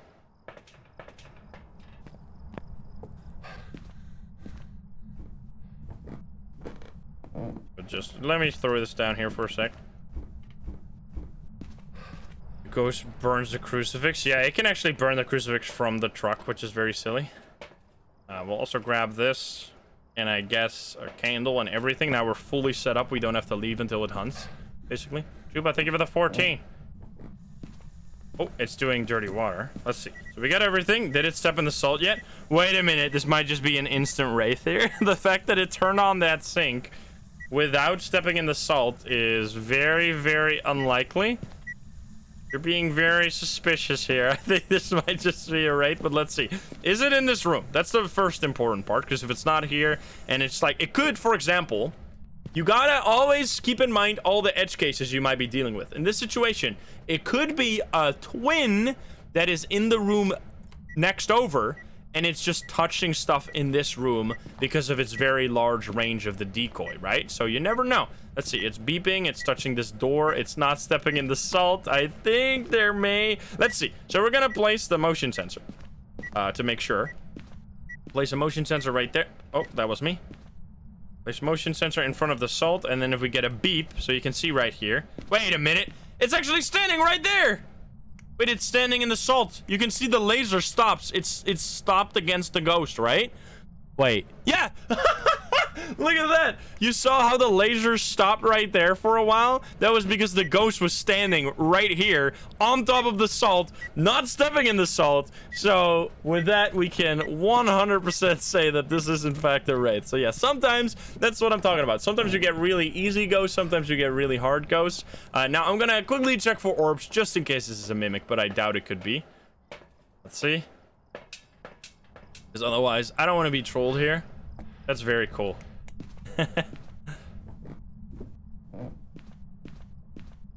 Let's see, any Orbeez? I don't see any Orbeez. So yeah, that is clearly...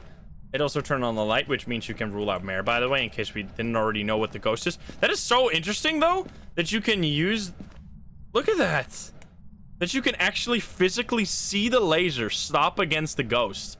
That is really cool. I thought that was the case, but that seeing it in person actually makes the motion sensor so much more useful. They really gave the motion sensors like a massive buff with this update. This is the tier 2 version, by the way. So yeah, obviously a wraith there. Still fun. I love wraiths. I mean, wraiths have been absolutely turbo nerfed on this update. Making the ghost able to step in the salt during a hunt has just made wraiths so easy to figure out. There you go, a wraith. And that is, I mean, we didn't do that many objectives there, I guess. Still got 1,800 though, holy moly. That was only 5 minutes. All right, well, let's do another one. We'll do Grafton this time. That's really cool. Yeah, for Spirit Box, that's super useful. Alrighty, we got Tim and Firelight, Repel, and Crucifix. We'll be able to do all of that stuff. First, though, obviously finding the ghost every time. You could use, depending on the weather, if you have like the breaker off by default and it's snow weather, if you turn on the breaker, at that point, every room will get above the freezing breath temperature, but only the ghost room will remain that cold, so you can really quickly find the ghost room. So in that situation, having a thermo might be useful. But I think like they've made the temperature so slow, like it goes down so incredibly slow now. It goes down by 30% of what it used to. So you'll wait, did it turn on a light? Excuse me? I swear I heard a light switch right here. Was it? It was literally this light switch right here. I didn't turn this on, so yeah. Oh, and it turns it off as well. Was that a ghost event? It was not a ghost event, so it's turning the light switch on and off, which means it cannot be a mare, so we immediately rule out a mare. Now, in this situation, this is something you often run into, and you immediately hear me shoot all kinds of ghost accusations out here. What just happened can be an indication that you're dealing with a set of 3 different ghosts. If you walk into the map, and as soon as you walk into the map, or very quickly, oh come on, I turned off the breaker. Very quickly after you walk into the map, you get interactions at the front door that might mean that you're dealing with a phantom, a banshee, or a wraith, because all 3 of these have abilities that allow the ghost to come to your location, which, because you always start at the entrance, if it uses it's not a djinn because I turn off the breaker, obviously. If it uses those abilities, it'll immediately come to the entrance, and then sometimes it'll make the entrance its ghost room as well. Oh boy, it's all the way in the attic. Yeah, keep that in mind. We might be dealing here with a phantom, wraith, or banshee. We'll figure that out though. Quickly turn on the breaker. Run. Annoying. You have hiding spots. Alright, there it is. What is our cursed position right now? I don't know. It's not a summoning circle. Okay, so breaker turned off, which there's another thing with the breaker. A lot of people get confused about the breaker. There's 2 ghosts that have interactions with the breaker. The djinn will never be able to turn it. A perfect example of a Ure. Holy fuck. We had a 45-minute game. Okay, I have so much to talk about. You can also see, by the way, this is really cool. Look, you can detect Ures using the tier 3 or EMF. You saw how there were 2 EMFs on the exact same location? That was because the ghost touched the door twice. Okay, so let me first finish my train of thought there, what I was talking about. So there's 2 ghosts that interact with the breaker. The first one is a Hantu. The Hantu will not be able to turn on the breaker, and it will be more likely to turn it off. The other one is Jinn, which won't be able to turn off the breaker. So if you ever had the breaker turn on, it's not a Hantu. If you ever have it turn off, it's not a Jinn. Now, a lot of people think that mares have abilities that, like, interact with the breaker. It doesn't. Even though the mare would benefit from turning off the breaker because all the lights turn off, it doesn't have any interaction. It's just a side effect of its of its ability. It doesn't actually interact with the breaker. Now, anyway, that besides the point. What just happened? The front door closed by like a ghost interaction. It was fully opened and it fully closed. If you see a door that's fully open, fully closed, exactly like what we saw right there, that is almost always a Yurei ability. Now, there's even a bigger giveaway that was a Yurei, is because it's the front door. No ghost at all will be able to interact with the front door unless it is doing a ghost event, which that was why I was saying, is it doing a ghost event? I looked around, there was no ghost event at all, so it wasn't a ghost event. Or it's a Yurei that does the ability on the door. So yeah, it should be a Yurei. Now I'm quickly gonna check if it's a mimic once again. That is crazy though, that we've had 2 Yureis, one that made us like absolutely struggle for 45 minutes, and another that in the first like 10 minutes gives it special ability and immediately makes it obvious. And if it's a mimic, I'm gonna be absolutely floored here. No, it's not a mimic. So yeah, actually a Yurei that we figured out using its ability. I'm happy we got 2 Yureis and that I actually got to show you that, because I didn't get to show you that in that previous Yurei game. So yeah, it should be a Yurei. Let's see if we're correct about that. I mean, I don't see any other way in which that could have happened unless it was mimic, or it was Yurei, or it was a ghost event. The only other thing I can see that might have happened there is that it did an airball ghost event that for some reason got lost and didn't touch me. That is the only other reason, but I don't see it. There you go. That was a Yurei. So if you were wondering about what the Yurei ability actually looks like, there you saw it. I think there is only Bleed. Let's do Bleed still as our final map here, because then we've done every small map except Camp Woodwind. And we'll see what we get. That's really cool. All right, we got Walter Wright. Not Walter White, not to be confused with Walter White. This is Walter Wright. But yeah, as I was saying, the Yurei, you can see like a double interaction on the EMF as well, but it's not like a, if you see a double interaction on the door, I wouldn't immediately conclude, oh, that must be Yurei, because sometimes you'll get the, what the fuck, just excuse me. Sometimes you'll have that without it being a Yurei. Okay, well, let's check our sanity. Our sanity is literally 100%, which means that there is a 0% chance of this being a shade, because a shade, when you're at 100%, cannot physically do a ghost event. So that's easy. Also, once again, it might be a Wraith, Phantom, or Banshee, because that was very weird and very early. So we're gonna grab this stuff, and we'll grab the Banshee Paramic. I'm very glad we're getting these ghosts close to the entrance, because they're way more fun. Especially hallway ghosts on small maps can be extremely annoying. Hallway basement ghosts in Willow, like the one we had there, can be really frustrating. We're gonna place all this stuff like this, just all the bottlenecks attached to this room. I don't know if it's actually here though, but it doesn't even matter. Like, if you place the salt incorrectly during the hunt, it can also step in it, so you don't really have to worry too much. Let's see, where is this ghost actually at? Because that could make it even more obvious. Let's walk around. Is it upstairs? What are you doing?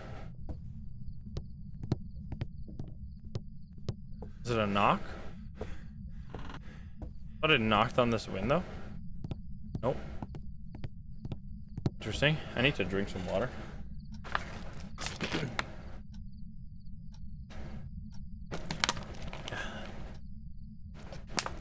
Haven't played this game in so long. What am I holding? This is the tier 3 EMF. It's very cool. It can detect up to 3 EMF hotspots at once. What is happening here? Not in these rooms. This one weird ghost. Oh, what's that? Wait, it is in this room. It threw something here again, right? Where was that? Was that in the office? It was in the office. Okay, so it's here. Is it here? It doesn't seem like it's here. This might be a good example of the twins that we're dealing with. If you get interactions in areas where it's not cold or there doesn't seem to be ghost activity, like a lot of ghost activity, so it's not the ghost room basically, that might mean that you're dealing with the twins. We're first gonna, before we come to any conclusion, we have to find what the actual ghost room is here, which might be this workshop back here. If it's this workshop back here, that could... I think it is that this might actually be the twins. Okay, so this is a perfect example. Now, this might not be the twins, so don't take this as a 100% accurate description of twins, but this is how I usually detect twins before the hunt even happens.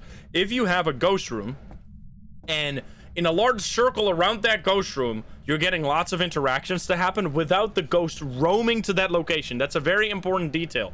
Ghosts can roam all over the place and do stuff in different areas, but if the ghost is in a room and simultaneously it's touching stuff in rooms adjacent to it, that is very likely to be a twin. So maybe we'll be dealing with the twins here, but let's just set up some equipment here so we can figure out the other ghosts. Neon-san, thank you for the 4. Okay, let's see. Why is the tier 1 better than tier 2 and 3? So the main reason why is because it'll immediately tell you if the temperature's going up or down, which that's all the information you need to find the ghost room. And if you, like, just leave it in the room, like, I think it is genuinely just straight up better than the tier 2. Reason being that when you leave it in the room, it'll take a really long time before the temperature reaches its actual, like, equilibrium point, where, like, the ghost, like, the temperature that the ghost wants to make the room. So if you just drop your thermo and every now and then you pick it up to check, it'll show you exactly what the temperature decrease, the natural temperature decrease is way slower than the speed of the tier 1 thermo. So if you just leave it in the room, it'll always show you the exact temperature in that room because it is just at the exact temperature that it is. It doesn't have any randomization involved like the tier 1 or the tier 2 and the tier 3, because if you use the tier 2, it'll show you a random temperature around the actual value. So instead of like all of the time having to hold the button and get a random temperature, you can literally just pick up the tier 1 thermo, immediately see, is it freezing? No. Throw it back down, wait a little bit more time, pick it up again. Is it freezing? No. Throw it down, pick it up. Like, you can just, it is that instant, like, it instantly tells you everything you need to know. I think it's just genuinely, like, from using it, I can tell you it is so much better than the tier 2 version, especially the tier 2 version. And I think the same counts for the UV light. The UV, it's just like, if they were to make the tier 1 thermo have a random, like, it just goes randomly up and down throughout the detection of temperature, then it would be way worse. But it doesn't do that. It always shows the exact temperature. And we're gonna place that. Now the tier 3 is also pretty good. But yeah, I think. But I love analyzing items in that way because it actually makes you think about stuff. I just way rather have. I think the only situation in which I'd rather have the tier 2 or 3 is if you're dealing with a absolutely crazy roaming ghost that is just making it really, really hard for the temperature. Like, the temperature is just changing all the time, and you want to have, like, more accurate readings rather than like the really slow version that is the tier 1. But if the ghost doesn't roam, there is, like, no point in ever bringing anything but the tier 1, in my opinion. Let's grab this. Well, just leave the lighter here for now, actually. I guess grab another one of these guys.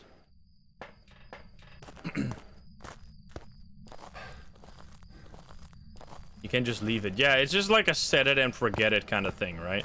Makes it really nice. We'll see. Oh, alrighty.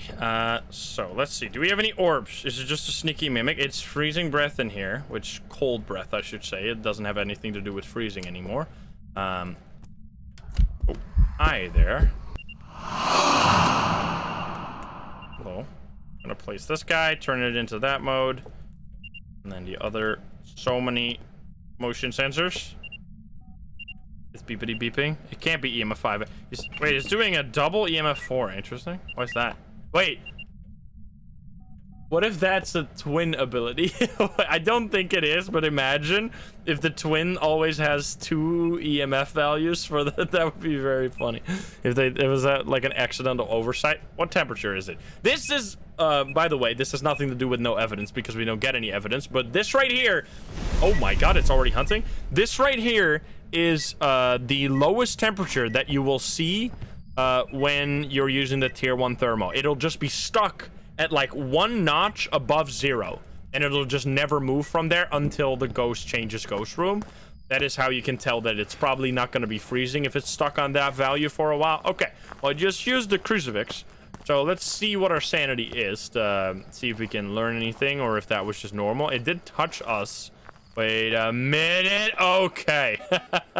Very early hunt here. So we are in fact not dealing with the twins. We are not dealing with the twins, interestingly enough. We are instead, so let's rule out all of the ghosts that don't early hunt. Spirit hunts at 50, Wraith hunts at 50, Phantom, Poltergeist, Banshee, which Banshee does have something unique about its hunting, is that it only uses its target sanity to calculate if it's gonna hunt. So if one of you is at 20 and the rest is all at like 80 and you get a bunch of hunts and it's not like a clear demon or something, you should maybe think, oh, maybe it's a Banshee and it's targeting that one person with really low sanity. Jinn doesn't hunt any special. Mare, I've already explained, it's either 60 or 40 based on the lights, but so it could be that one here. Revenant doesn't hunt early. Demon is the one ghost people think about all the time when early hunting. Yurei doesn't. Oni doesn't. Antu doesn't. Goria doesn't. Myling doesn't. Moroi doesn't. Dio. Mimic can, but we've already checked for orbs. So these are the ghosts that are left that can early hunt. Now, if it was higher than 60 in this situation, which it seems to be, I don't think this is a mare, but we'll just leave it on there for now. Mare can hunt at 60. Demon can hunt at 70 or even above that if it uses its special hunting ability. Yokai can hunt at 80% if you're talking to it, which I wasn't really talking to the ghost there, so it seems unlikely to be a yokai, but we'll figure that out. Raichu can hunt at 65 if there are electronics nearby, which I think I just dropped the paramic, so that counts. Onryo can hunt at 60, I think, if there is no candles nearby, so that's a good showcase. Mimic can be any of these ghosts, and then the Thay can hunt at 75 depending, or lower depending on its age. We're gonna grab a candle now to rule out potential Onryo here. And I should be a little careful, because based on, like, if it hunts from there, I might die. Yeah, this is, it seems to be a potential demon here. Interesting that it did all those weird interactions. I'm like thinking of maybe it could be a Thay, because Thays are like more likely to do those crazy interactions. It turned off the breaker. That's very annoying. We're gonna actually, you know what? So the way the demon works is that it has a 50% increased range on the crucifix. So if I place it right here, it should almost always stop the ghost, because you can see the range is like right over here. Plus 50 should make it all the way to the end, right? Unless it's like at the very end of this corner, it should not be able to hunt if it's a demon. Oh god. Well, it is in that very corner. Oh, it's fast. I'm dead. It's a Thay.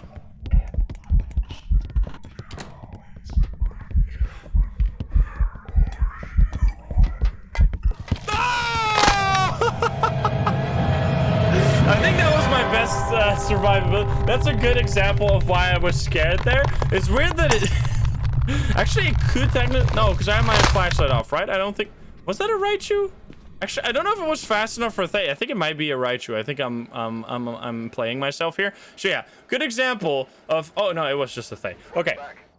Thay is very scary, and I told you I was thinking it could be a Thay because that explains that super early ghost event, because Thays are like extremely dangerous, by the way, as you can tell by that what just happened there. Holy fuck. Oh, I shouldn't have clicked the, yeah, but whatever. Thays have, I'm gonna go back to these still. Thays, they start at 75% hunting range, so they can hunt when you get below 75% sanity.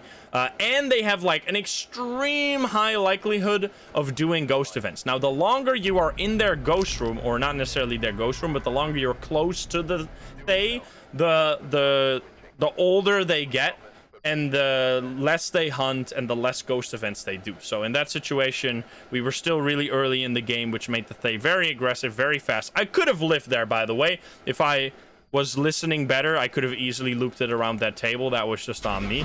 Oh, wait, why did I... What the fuck? I thought we were still closed. Whoopsie daisy. I don't know what this ghost is yet. I literally haven't even left. That's a first. I don't think I've ever done that before. I was so lost in thought that I accidentally closed the door. I'm done with this. It's just gotta be another Thay. So yeah, that is very dangerous. Very, very dangerous ghost, obviously. I think Thays as well as Mimics are probably the ghost. Thays, Moroys, and Mimics are the ghosts that kill me the most. I think especially Thays kill me the most, just because I play Insanity quite often. And the thing with Insanity is that you start at 75% sanity, which is exactly the range at which a Thay can start to hunt. So if you are playing Insanity, you set 1 foot in the map, you'll immediately be able to be hunted by a super fast, crazy ghost, which can be very, very dangerous, as you could tell right there. We already got the boner. We haven't heard any ghost stuff yet. I like that we're seeing a wide variety of ghosts here. It's not just hunting ghosts. It's not just shy ghosts like the first one. We're seeing them all. Oh, it's a summoning circle. Not very useful, but maybe we'll use it later. Hello, ghost. Where are you? Why is the painting lit up? It's just a bug. I don't know. Oh, did it turn off the breaker? It turned off the breaker, I think. So we immediately know it is not a djinn. And it could be a Hantu. It did turn off the breaker. So we can tell no djinn. Thank you very much. And please don't do that again, because it's annoying as hell. Djinn goes bye-bye.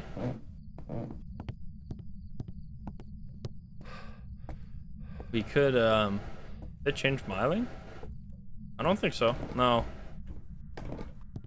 Not that I've noticed. I actually was struggling with myling. Myling was really difficult before they fixed the ghost audio. Is that gonna be the same ghost room again? Maybe we should just start with the thermo. This is like... The ghosts are not working with me here. Nothing on the floor yet. Oh, it played the piano. Alrighty, so we got a living room ghost. Yes, there it is. Play piano.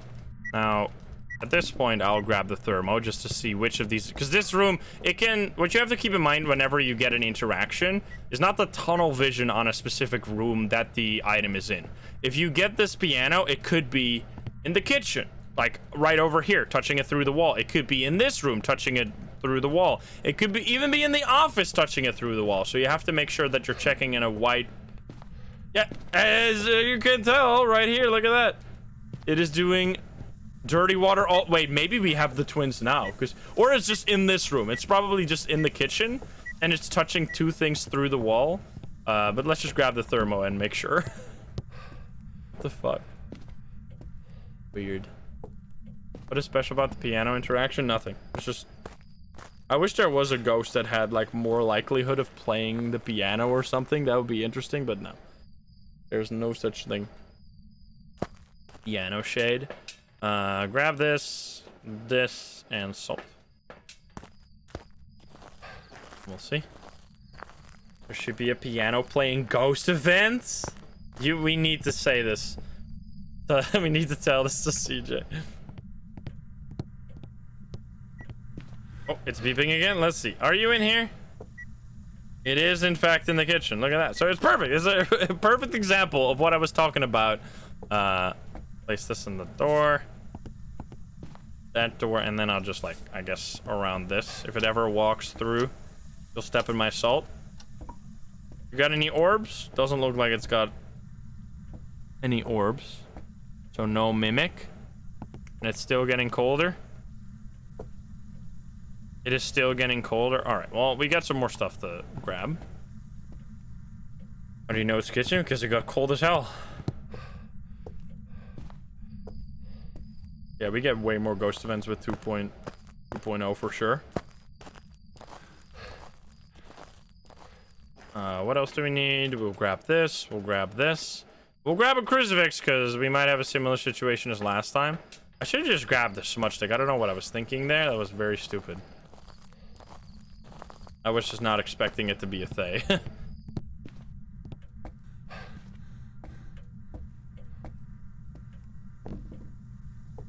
Alrighty, buddy. I only have one motion sensor. Did you step in the salt? Okay, so you stepped in the salt this time, not a wraith.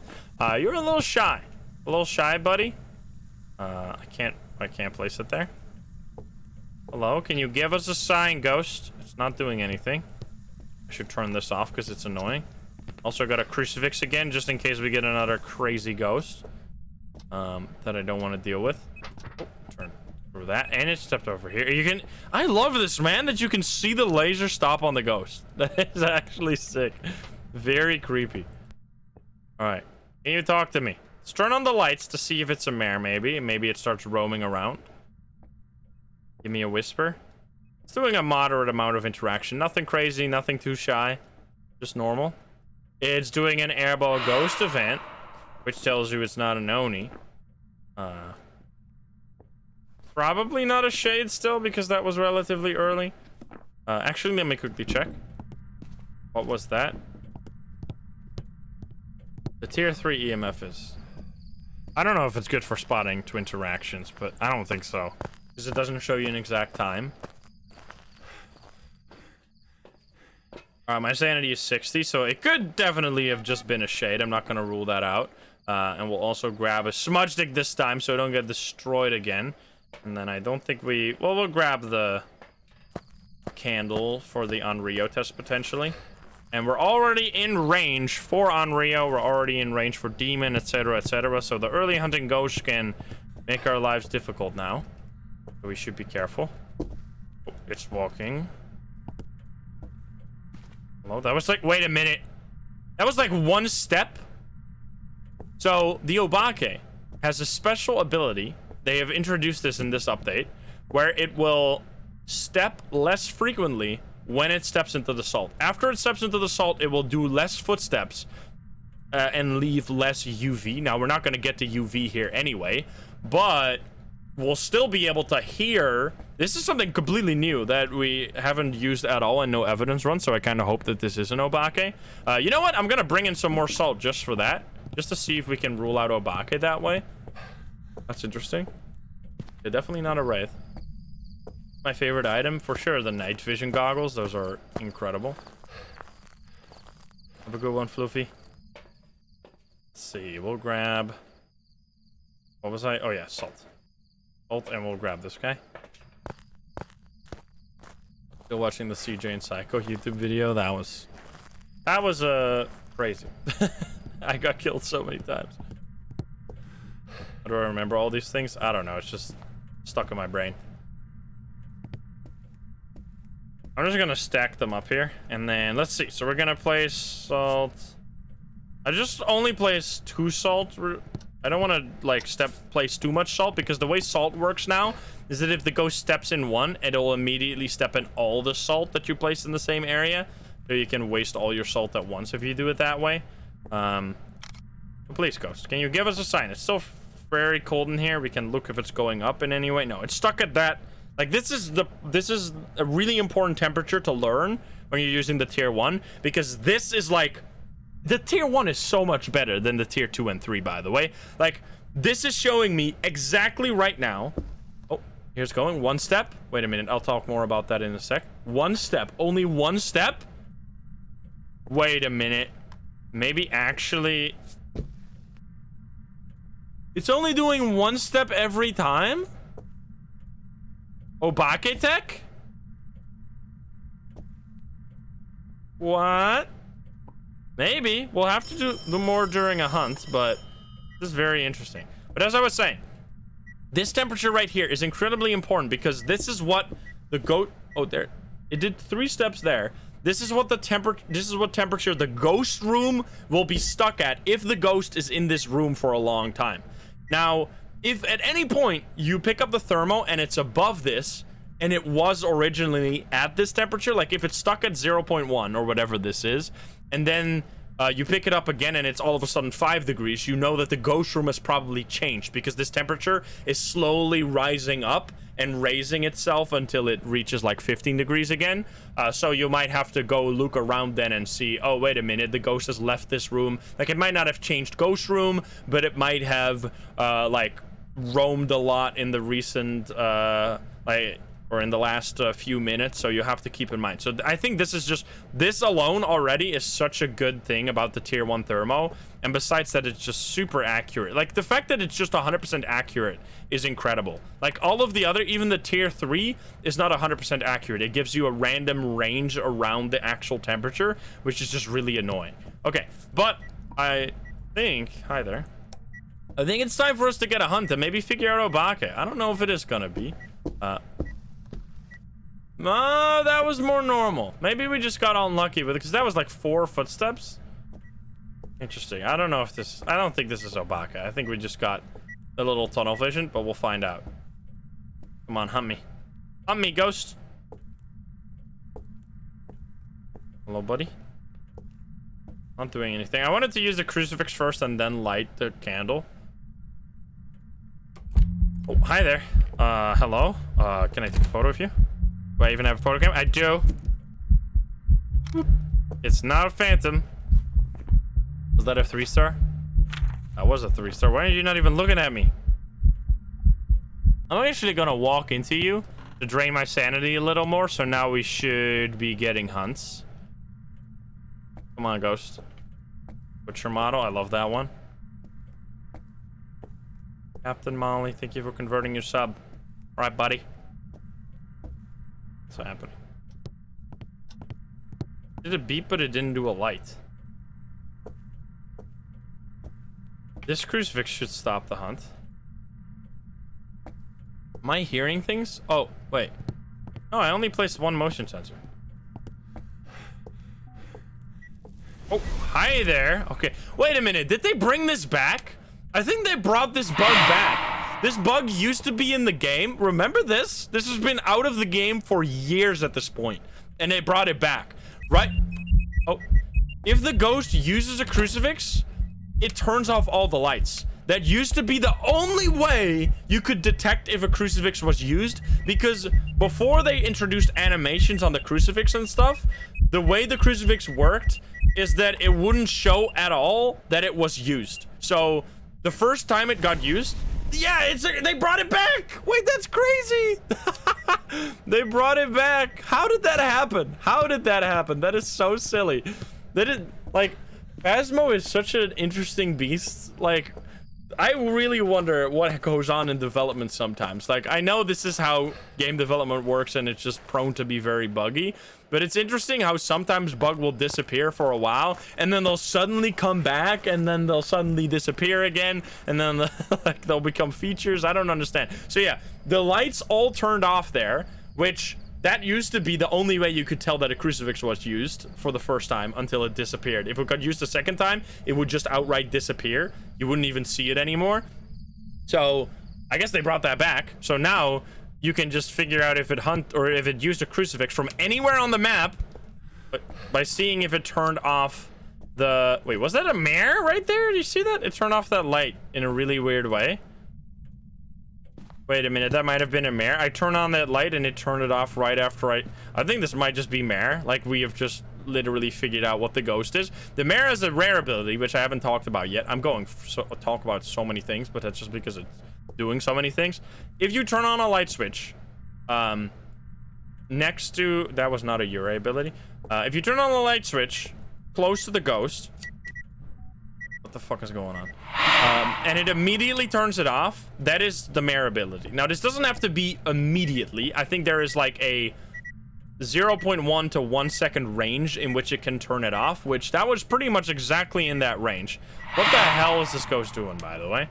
Well, I just want to see if it's not an Obake, just because I, for some reason, want to believe that this is an Obake, but I think we literally just, like, after all we've been through, this is just a mare based on the light switch. It's weird, though, that it hasn't roamed out of the room yet. Again, turns off all the lights, uses the crucifix, and it used it on top of a candle, which means that it is not an Onryo. I think at this point, we're just gonna take out the crucifix and, like, loop the ghost real quick. I need to grab my... Did I not bring a smudge stick? I thought I had a smudge stick. Wait a minute, where's my smudge stick? Oh, there it is. All right, grab the smudge stick, turn on some lights, sit over here. We're gonna test for yokai. We're gonna do everything. Be careful though. I'll place this over here. Keep myself safe. If it uses this crucifix now, it's probably a demon, or it could be a banshee or something that's roaming to my location.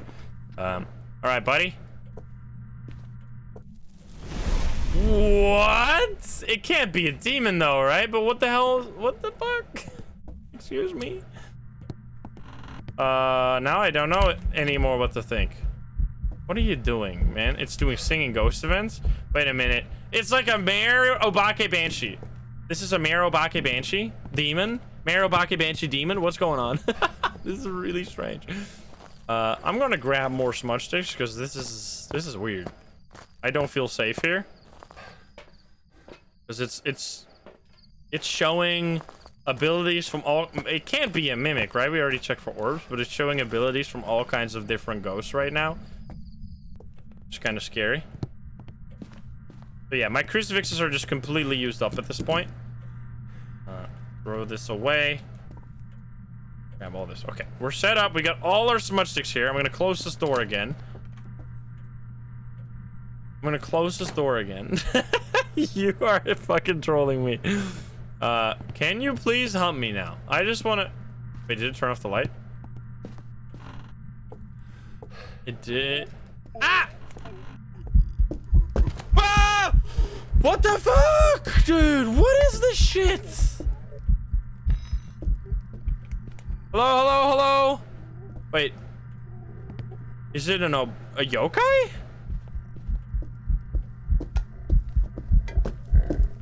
It's not Obake right now. It's not changing at all. Gonna go. Okay, it doesn't seem like it's a yokai. What is going on? Okay, I smudged it. What's happening? Very interesting stuff going on here. So it wasn't a yokai. It found me on the second time. It was obviously not a revenant. It was not a hunter because it was normal speeding up. Not a Thay because it was speeding up. Not a Dio because it wasn't slow when it got close to me. Probably not a Moroi because it wasn't fast initially, right? Yeah, my sanity is super low, so not a Moroi. Probably not a Myling because it was normal speed. Not a Raichu because it wasn't faster. Not an Obake. Strangely enough. Hidden orbs. Let's check for orbs again. I guess we just smudged the ghost. I didn't really time that one. I'm not sure. Let's look for orbs again because this is... It's acting weird. That is for sure. And no orbs. And that's kind of a... Wait, was that a twin interaction? Let's quickly check the board because that sounded kind of like it. And this ghost is acting like every single thing. Very interesting. Let's see, was that close enough?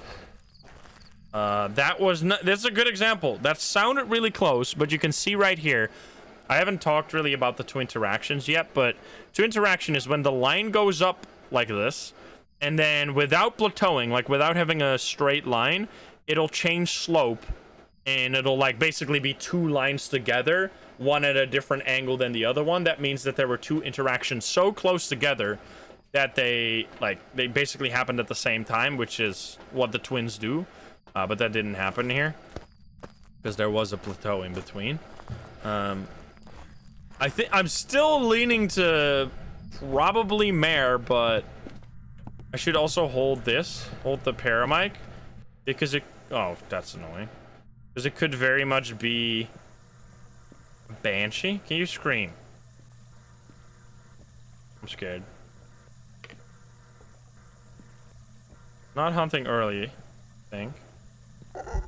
Ah! Okay. Trying to hide. I want to figure out if it's miling or not. I'm running away.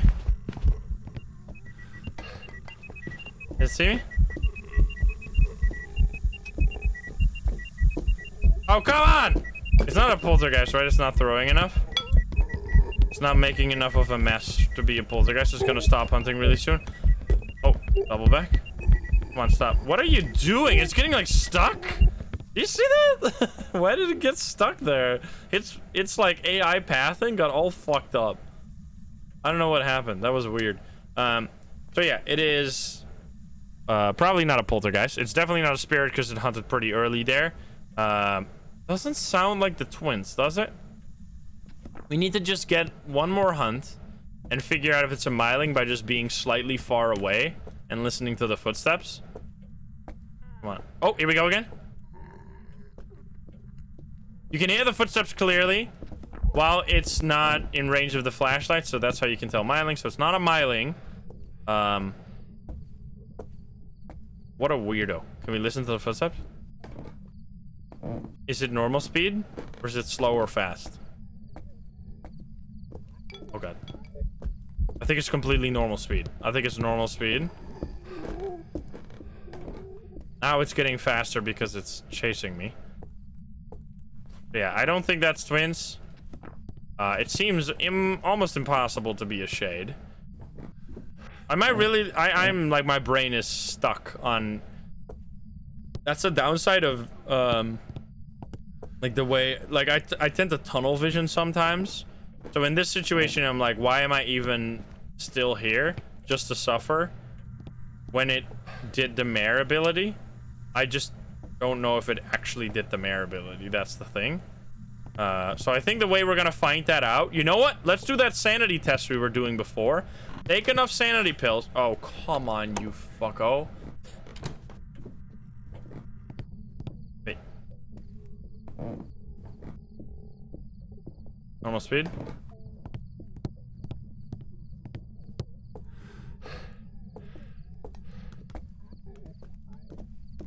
Normal speed again. You're a piece of garbage, you know this? I think we can actually use the summoning circle in a really creative way here. Can you stop hunting? Okay, I have an interesting idea.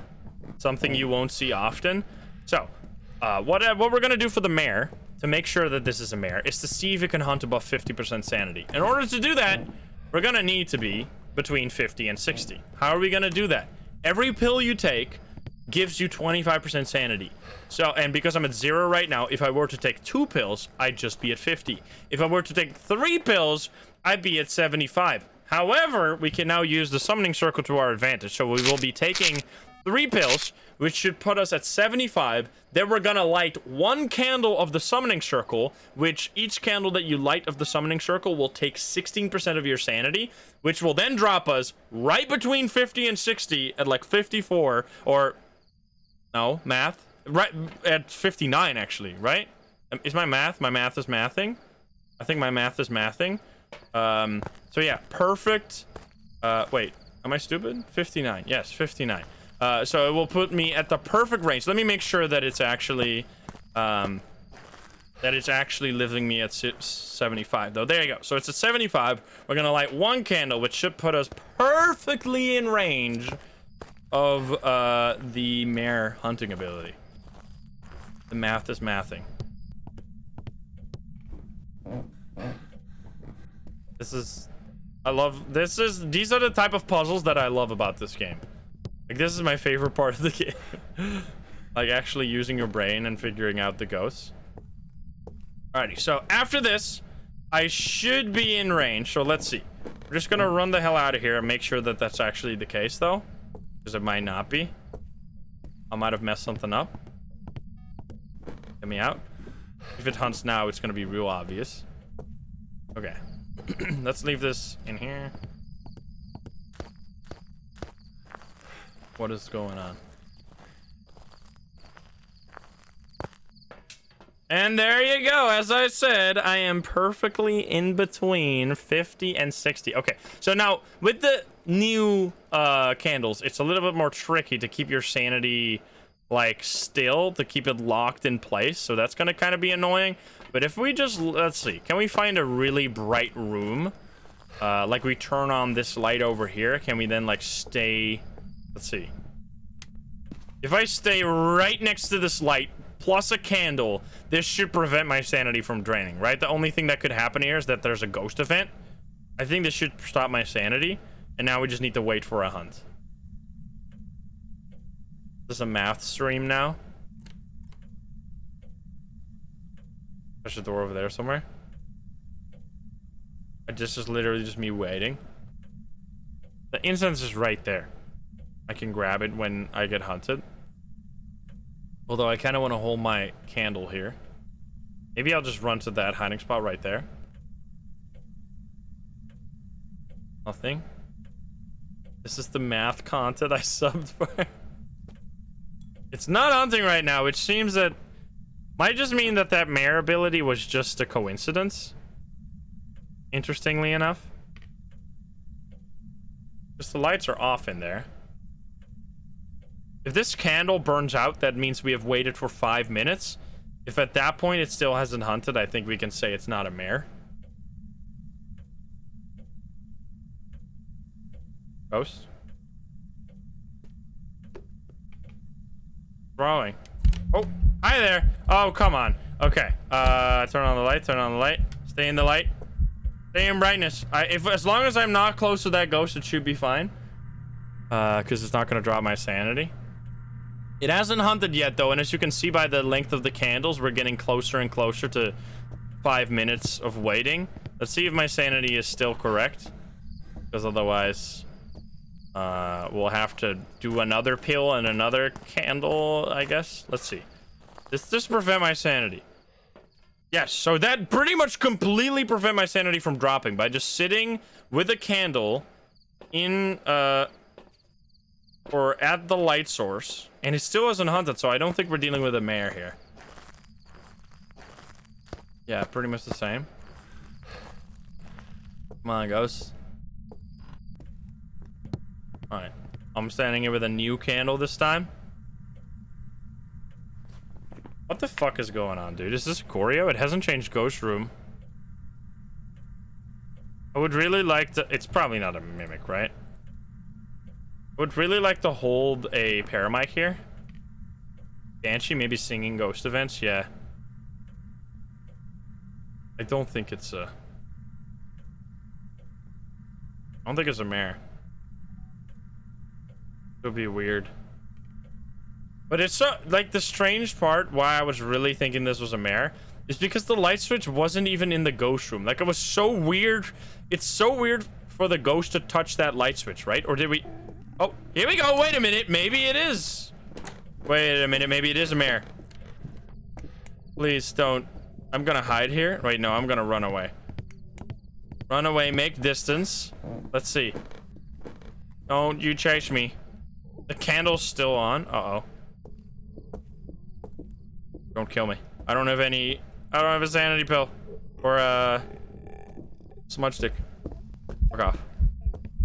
Run! Come on. Okay, let's see. If we leave now and it says like 49%, I think we can say that it's probably a mare. I don't think that felt... I mean, I was standing in the light in full brightness. So maybe it was early. Did the mare just give itself away? Or was there some other fishy business going on? Because there were a lot of singing ghost events. There... Oh my god, this is so fucked. That is so rude. So... Man, this is where the new candles really fuck you up.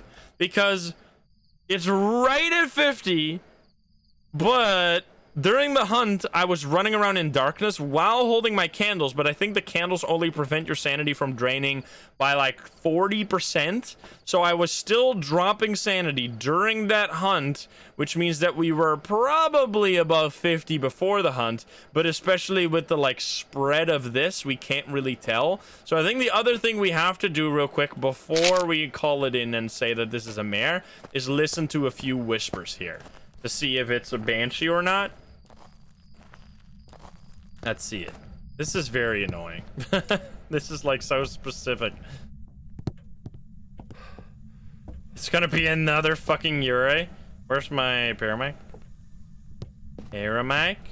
Wait, didn't I have one? Oh, there it is. Okay, I need to turn off the damn fucking dirty water. It's gonna make me lose my mind.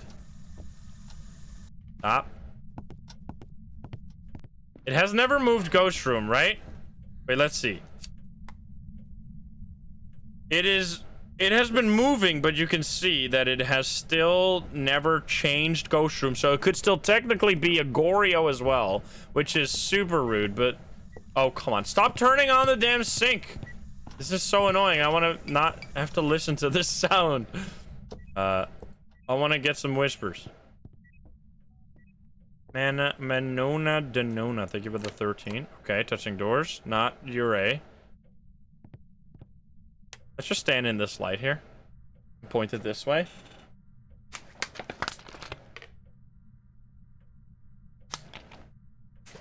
View of the lights on Mare is 40. Only in the ghost room. Wherever the ghost is. If it's dark, it hunts early. If it's light, it hunts later. It doesn't matter where you are. I mean, unless you're in the ghost room. Come on. AMX, thank you for the sub, and Taco, thank you for the 5. Alright, first whisper. This is so tricky, man. It's very fun. I love these games. These are like the games. These are the games I enjoy the most because they're like the real puzzles that Phasmo is all about. They can just be so tricky to the point where it's impossible. But if we get a few more whispers, we can at least rule out Banshee here. Come on. Come on, buddy. That was another singing ghost event, right? Is that singing? No.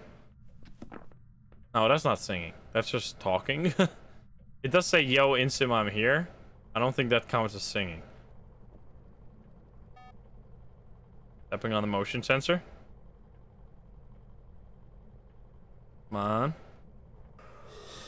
Another whisper. They're way less common than that last ghost, but definitely whispers. No banshee scream yet.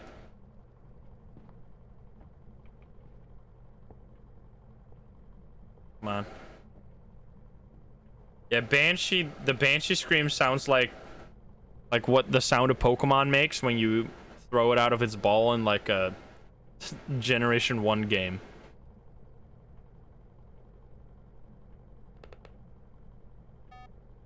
Yeah, it totally does. That's such a good description. Come on. The whispers do not decrease your sanity, no? What the hell? Okay. I mean, that's 3 whispers in a row without a scream.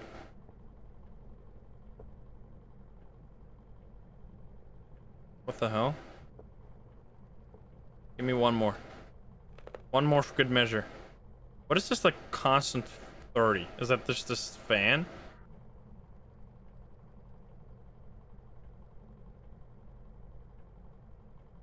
The paramic works through a wall. It just doesn't work on different floors.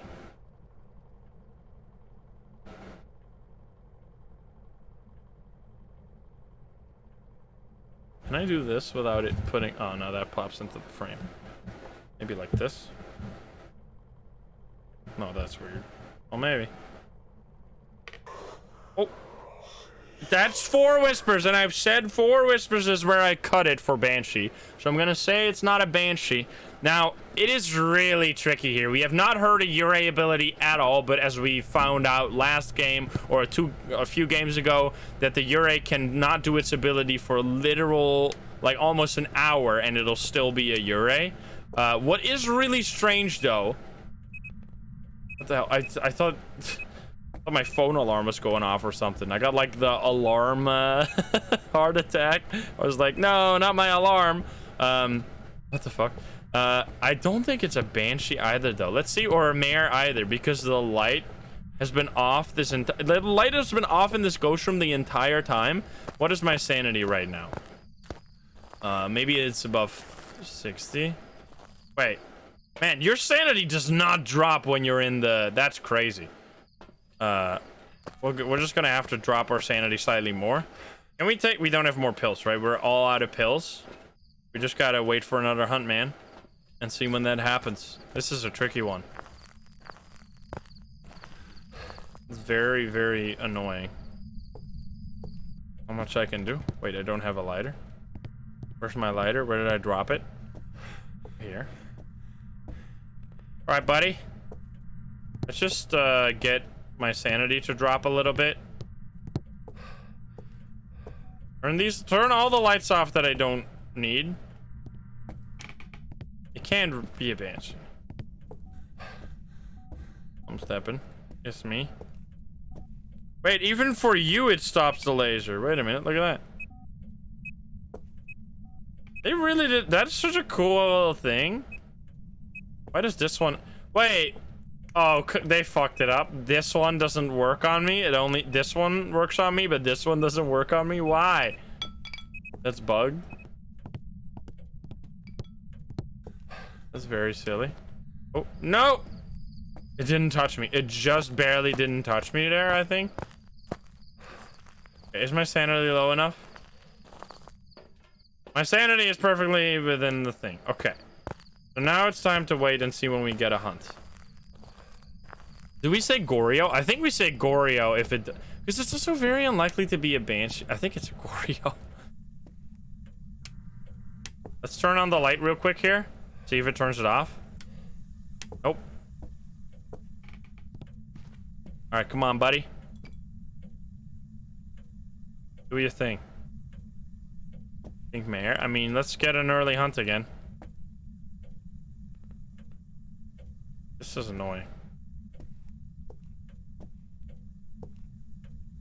I mean, we got all objectives, so this is gonna be a lot of money. Oh, here we go. Wait a minute, that was actually early enough, I think. I think this is actually a Mare after all we've been through. Are you kidding me? That was early as shit. We just entered the house when we were at like 57%, and it basically immediately started a hunt.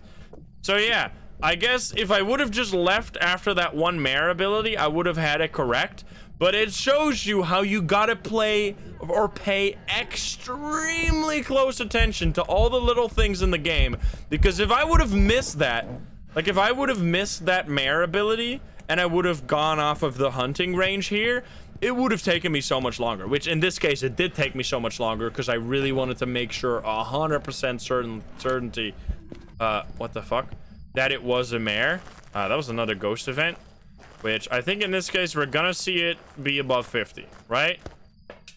And there you go. It was exactly between 50 and 60. So we can for sure say now that it is in fact a Mare, but damn that we have to fight for that. And that also shows you that in each game, it won't show everything that the ghost can do. Because in that situation, I had the lights on in the ghost room so long that I was really expecting it to be a Goryo, because if it was a Mare, I would have expected it to roam away by now. But in this situation, for some reason, it didn't roam away from the ghost room, even though the lights were on for a long time. So yeah, very strange behavior. But that's just the way it goes. So yeah, once again, that one light switch where I turned it on and it immediately turned off. And we can actually see that here, by the way. We got the spare box. We can see that in the stats right here. See, it used its ability one time, and the only ability that counts on this is if it turns on the light immediately after turning it on. So yeah, I was correct in that light switch was indeed the mayor ability. Now, what's really interesting is that it's changed the ghost room 4 times, apparently.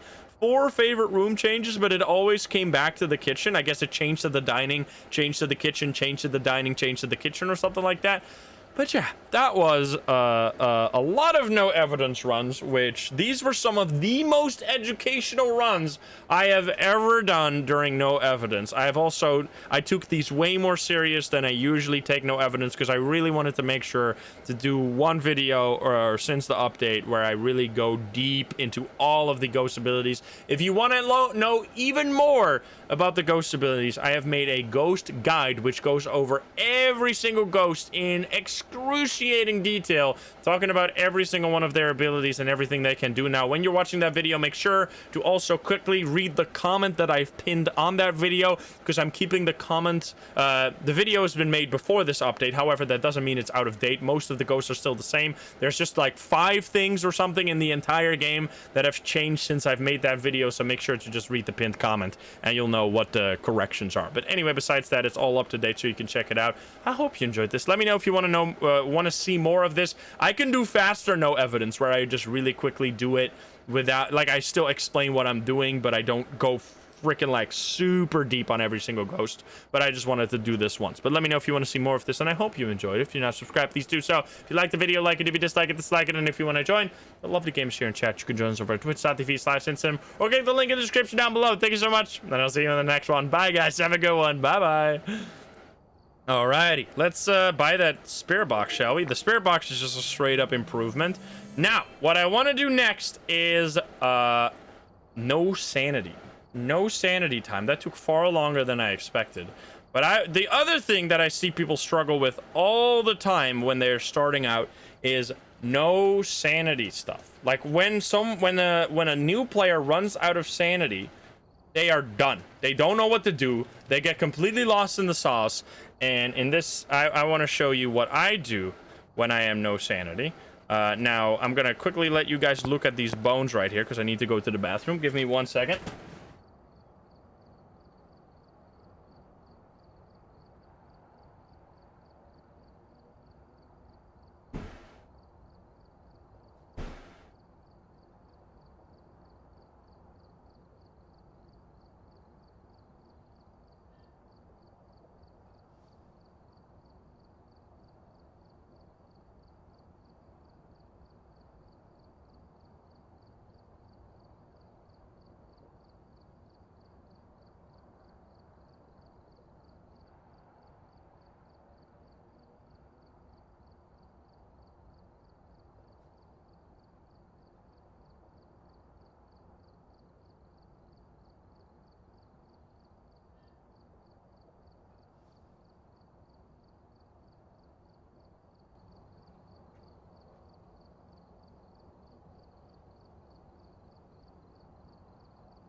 Abu?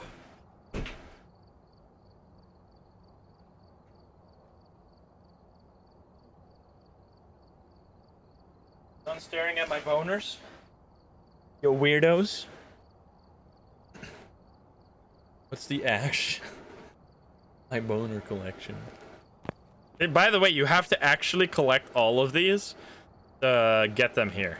And similarly to this, you have to actually get all of the cards for them to show up here. I saw a screenshot a while ago of someone who literally only used the tarot cards once, and he got a hanged man. So every card here was missing except the hanged man. That is like the most unlucky thing of all time. Anyway, I should change my settings real quick. So we're gonna just do normal nightmare. I think I'll turn on the screens. I'll turn on the sanity monitor just so you can see that I'm at 0 sanity. And then the activity I'll turn on the activity monitor. Fuse box, obviously not. First possessions, I'm gonna turn that off because it doesn't matter. And then I'm gonna turn on the Gray Spirit to 1 second just to make it more dangerous for me. And then starting sanity goes to 0. Sanity pill restoration goes to this, and then we get 2 evidence. I think that's what we're gonna do. So we're still gonna actually be able. We're not doing a no evidence run here. We're doing 2 evidence, and then we get 5.5. Let's go. Let's go say hi. Hi YouTube, how are you doing? And welcome back to Phasmophobia. Today we are gonna do the no sanity challenge, which is where you play the game without any sanity, which means that as soon as you step into the map, every ghost can immediately start hunting, including Shade. Every ghost can just immediately kill you. Now, the reason why I'm doing this is that because, especially with the new update, there's been a lot of new players and a lot of returning players that have returned to the game. And what I see a lot when I'm watching newer players play the game is that as soon as the sanity gets low and the ghosts start hunting back to back to back, people start panicking. They have no idea what to do, and people end up either completely dying and team wiping, or they just leave and guess what the ghost is. They just basically give up at that point. Now, what I want to show you in this video is that even if you start the game with no sanity at all, that doesn't mean it is a hopeless mission. You can still easily figure out the mission. You have a lot of ways you can defend yourself from hunts. You can also figure out ghosts during hunts as well, and that is what I want to teach you in this video. So it's gonna be fun. I hope you enjoy. If you're not subscribed, please do so. If you like the video, like it. If you dislike it, dislike it. But let's not waste any more time, and let's hop into the game. Let's go. Alrighty, let's start on Tanglewood. Comfy place. I should probably remove the motion sensors because I really do not see myself use the motion sensors, and I'll probably just die. Yeah, I'll probably just let's take those out. So we take out the motion sensors. We'll keep in 1 just for the objective. Anything else we should take out? Sanity medication. That's going to be useless. Should take that out. Sound sensor. That's going to be useless. Tripod. I guess. Photo camera check. Parabolic mic. Everything else is fine. Crucifix for sure. Firelights as well. Sanity or incense. I think I'm going to add 1 more igniter. Just in case. I think that's it. All right. Let's do it. Inbound notice, thank you for the prime.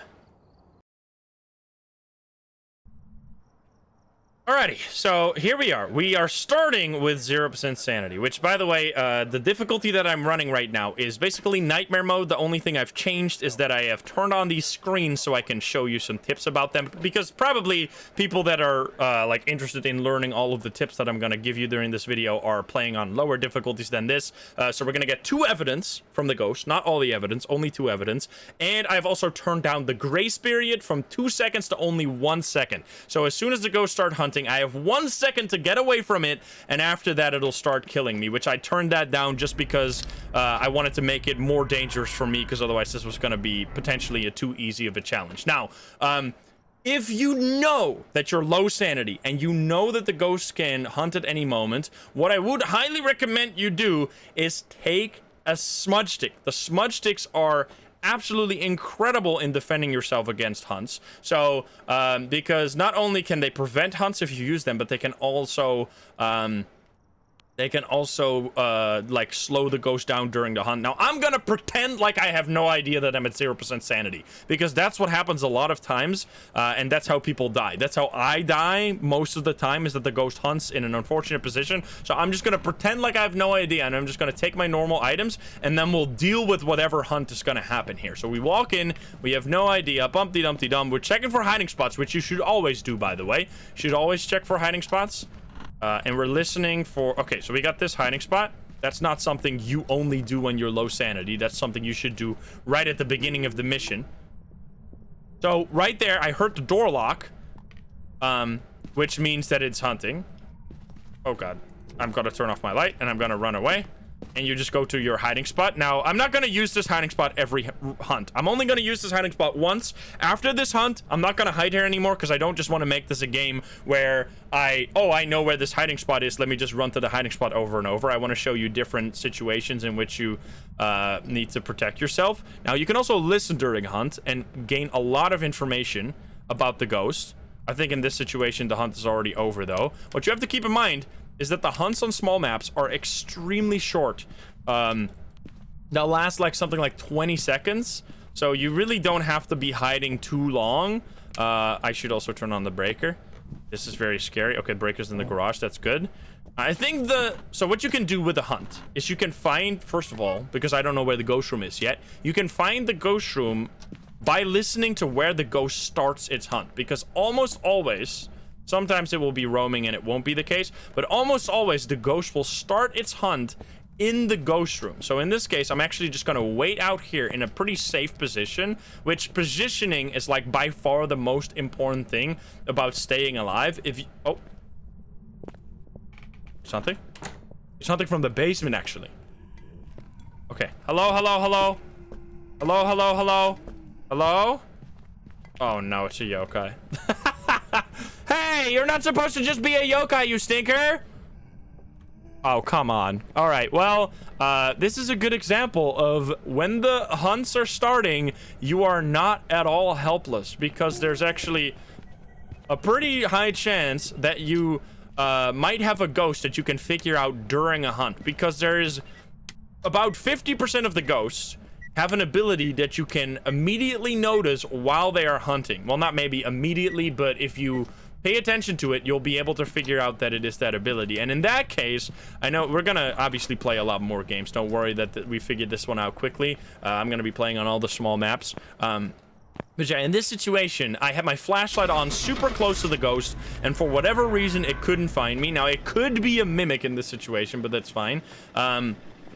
So that was me not even using smudge sticks or crucifixes. Now, obviously, you should be using smudge sticks and crucifixes to protect yourself against a ghost. So yeah, obviously, yokai instant 1100 experience immediately. Let's just hop into another map and continue talking. What the hell? That was easy as shit. Too easy. Okay. Alrighty, so we have Steve and Lavender here. That was too easy, but it's not all gonna go that way. I'm once again gonna pretend like I have no idea. Well, we will be taking in the smudge sticks at some point, because that is the way you're supposed to defend yourself. But there is so many ways you can defend yourself, even when you have no idea the hunt is happening, or you didn't predict the hunt happening at all, and you didn't prepare yourself by having a smudge stick or something. Now, what you see me do, I'm gonna turn. Oh, hi. Oh, this is fucked. This is fucked. If the ghost does a ghost event, that means that the ghost moves itself to where it did that ghost event, which means that if it hunts, it'll hunt from right on top of you, which can instantly kill you. It's hunting. I can hear the ghost. Wow, it's not close to me, so I know it's not a myling, by the way. Hello? Wait, hello? Don't be another fucking yokai, I swear to God. Oh my God, what's going on? Was that EMF 5, by the way? Did you see EMF 5 on the thing?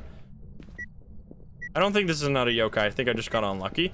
Now, I will be doing a whole spiel about all of the different ghosts you can figure out during the hunt. But first of all, I want to talk to you quickly about what you can do to keep yourself safe during hunts. Now, I learned that this is the ghost room, or at least this is the ghost room. So what you should do to defend yourself from hunts is bring in a crucifix. The crucifixes, the tier 1 is pretty stinky, but the tier 2, which I have right now, and especially the tier 3, can be extremely strong. Right there, this, by the way, is most likely EMF 5, so I think chat was correct that it was indeed EMF 5. We can collect evidence, by the way. We're gonna get 2 evidence every game.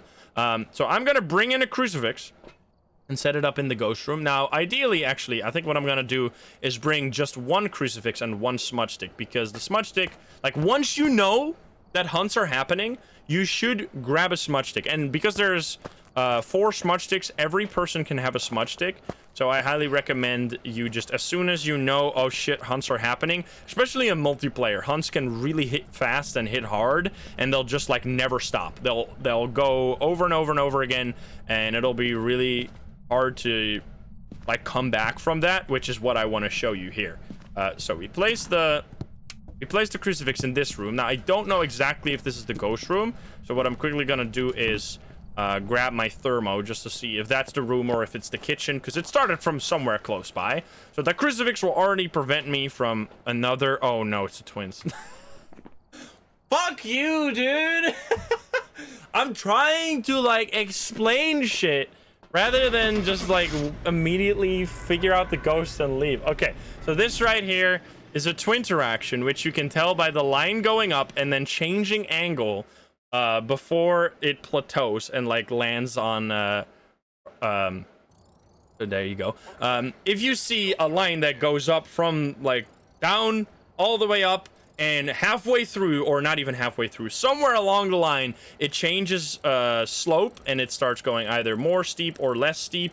You know, boom, you're dealing with the twins, which was very silly that we got that so quick. But once again, we'll hop into another game, and I'll get to show you even more. What the fuck? Ridiculous. Yeah, it was a good example of twin interaction, at least. This is ridiculous.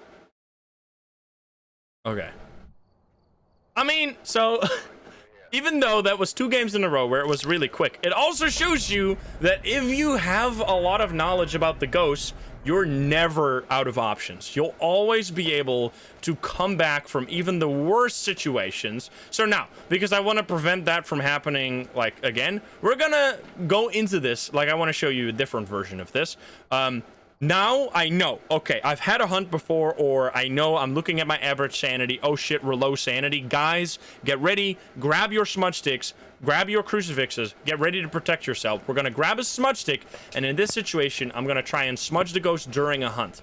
Now, because the ghost is looking for you during a hunt, it's extremely easy to smudge it during a hunt, which after you smudge the ghost, there will be 90 seconds in which the ghost cannot hunt again, unless it's a demon, in which case it will only be 60, and if it's a spirit, it'll actually be 3 minutes rather than 90 seconds. I'm quickly gonna look for the breaker as well. So if you smudge the ghost, after that smudge time, you'll have quite a while in which you can safely put down crucifixes and get set up to prevent hunts going forward, which I always recommend, by the way, to bring in crucifixes before you get your first hunt. And I know a lot of people do this in multiplayer where they bring crucifixes. If you're that person that brings in crucifixes into the ghost room, by the way, you're the hero. I always forget that. I am usually just looking for evidence. So the people that bring crucifixes are heroes. I appreciate you. This is National Crucifix Appreciation Day. All right, can you hunt me, please? Let's check for... Oh, it's downstairs. I don't know where exactly. I think it started hunting from the hallway. Oh, I never bring crucifix. I mean, I bring crucifixes when I'm playing... Oh, God. I'm just gonna smudge. Oh, no. So, for 5 seconds after you smudge, the ghost is just, like, really slow, especially with this one. And I'm gonna hide right here. I smudged that. I can't really tell. My timer is stuck here. I think I smudged that at like 59 over here on the minute. Okay, so it stopped hunting now. So 90 seconds from this point, we are safe. So what we can do is take this time to protect against the hunt that's coming after this. Oh, hi there. What the fuck? Because obviously the ghost is going to keep hunting because I'm never going to gain any sanity. Now, what I recommend, especially, so if you're playing single player, this is vastly different. If you're playing single player, just take pills. Like, the pills are incredibly strong in single player. I'm mostly talking here about situations where you just cannot come back in terms of sanity, because it's extremely hard when you're playing multiplayer to regain sanity, because there's only 4 sanity pills, which, depending on the difficulty, will, like, usually only give you around 25% sanity, which is like, obviously really, really low. If you only have 1 sanity pill for every person and they only give 25, that means that you cannot recover from, like, being at 0 sanity. And once you're at 0 sanity, there is no coming back, and you're just going to be perma-hunted for the rest of the game. We're going to bring in some other stuff as well. Some actual evidence items, because we are still doing a mission here. Wait, this is like, we're starting at, like, the worst situation possible. We are already getting chain hunted, and we don't even have any evidence, because that's what I see a lot, is people get into a situation where they start getting chain hunted and they don't have all the evidence, so they don't know which ghost it is, and then they just give up and leave, or they just, like, fucking, I don't know, they just panic and die. That happens a lot. But that doesn't have to happen. I think it is in fact this room. Okay, so it is this room, which means that we got the crucifix in the right spot. I'm gonna hold on to this candle. Oh. The timer is over. All right, thank you guys. But it's still not hunting, interestingly enough. Where are you? Are you here? Are you close? Was that EMF 5? Wait a minute. I need to grab my EMF. I completely forgot I don't have that. It is not hunting right now, which is kind of weird. This might be the spirit. As I was saying, the spirit has a 3-minute cooldown after you use the smudge stick, so that might exactly be what's happening here. We're gonna look for some EMF 5 because I think the spirit has EMF 5, yes. And we should also get spirit box or writing, I think. Let's see. Watching these streams give me false... Oh! It's in the basement? It's all the way in the back of the garage. Okay. Hello? Hello, hello, hello. It's immediately coming out, so probably not a yokai. Okay, let's see. Is this... Okay, so I was totally wrong about the ghost room. Not a poltergeist. I am doing some stuff that no one would do if they're starting the game. I just realized this. What I just did right there, I mean, probably people know what it is, but they just don't do it because they're not stupid. That's looping the ghost. If you know, like a place like this, I'm gonna bring the crucifix over into the ghost room, by the way. A place like this that is a freestanding piece of furniture, like a couch or a kitchen island specifically often, or a dining table, you can... Is it hunting? You can run around it while the ghost is chasing you, and the ghost will just like run in circles with you. Now what you have to keep in mind is that the ghost will get faster over time, so this won't work forever. You can crouch down to try and prevent the ghost from speeding up as much as possible, but especially in a situation like this where it's a small ghost and you can barely see it, looping the ghost around... Oh my god, this is fucked. Okay, so as I was saying earlier, ghost events, once you are at low sanity, are extreme killers, because if the ghost is a ghost event and it moves away from your crucifixes, it'll be able to hunt just like this, and suddenly you're like what can happen is that you're leaving the ghost room, it does a ghost event which makes it move out of the ghost room, then you go back into the ghost room, and then I'm standing here just minding my business, and suddenly the ghost hunts from a place you don't expect. I think besides just like all the tips I'm already giving here about staying alive, another tip that is really, really important, I actually want to smudge it here, by the way, so please find me. Hello? Oh, come on. Another tip that is really important is positioning. The game is all about positioning. You need to make sure that wherever you are, you have an idea where's the ghost, where is it gonna hunt from next, which this sounds a lot more complicated than it is. Literally all you just have to know is where's the ghost room, because most often the ghost will hunt from the ghost room. So in this case, because I know this is the ghost room, you want to make sure that you're not in a terrible position. You don't want to be all the way at the back of this room, because if the ghost hunts from here, if you're at the back and you don't have like one of the locker hiding spots, you're just gonna get cornered by the ghost and die. The most important part of a hunt is that you do not corner yourself and get into a bad position. Like you often see me do this. You'll literally just see me sit here at, like, if this is the ghost room, I'll just stand at the door, because as soon as I hear the hunt start, I will be fucking booking it out of here and take my, like, the grace period is super... Oh, was that a Uri? Was that a Uri? I think that was a Uri, maybe. Actually, I don't know. Wait, was that actually a twin interaction again? I think that was a Uri. What the hell is this game, man? This is silly. I'm just trying to, like, very clearly explain what's going on here, and the ghosts are just like, hey, you want to know what I am? Here you go. So yeah, that might have been a Uri, but we're gonna just, like, continue checking real quick to make sure that that is the case. So yeah, make sure that you're always... like ready to escape. No, like you don't have to know exactly where the ghost is, but have an escape route in mind. And usually, like, if the ghost does something special, such as a ghost event, like in, let's see if there's fingies. There's no fingies. If it does a ghost event that makes it go outside of the room, you have to be careful not to run into the ghost when the hunt is starting, because that is something it used to crucifix, which, by the way, there is a... I think this is a bug. I'm not entirely sure. If all the lights suddenly turn off and the breaker didn't go... like, the breaker didn't pop, you probably had a crucifix that was used by the ghost, because for whatever reason, if you are an old timer, you know that this was how the crucifix... Oh, it did turn off the breaker now. This is how the crucifix used to work.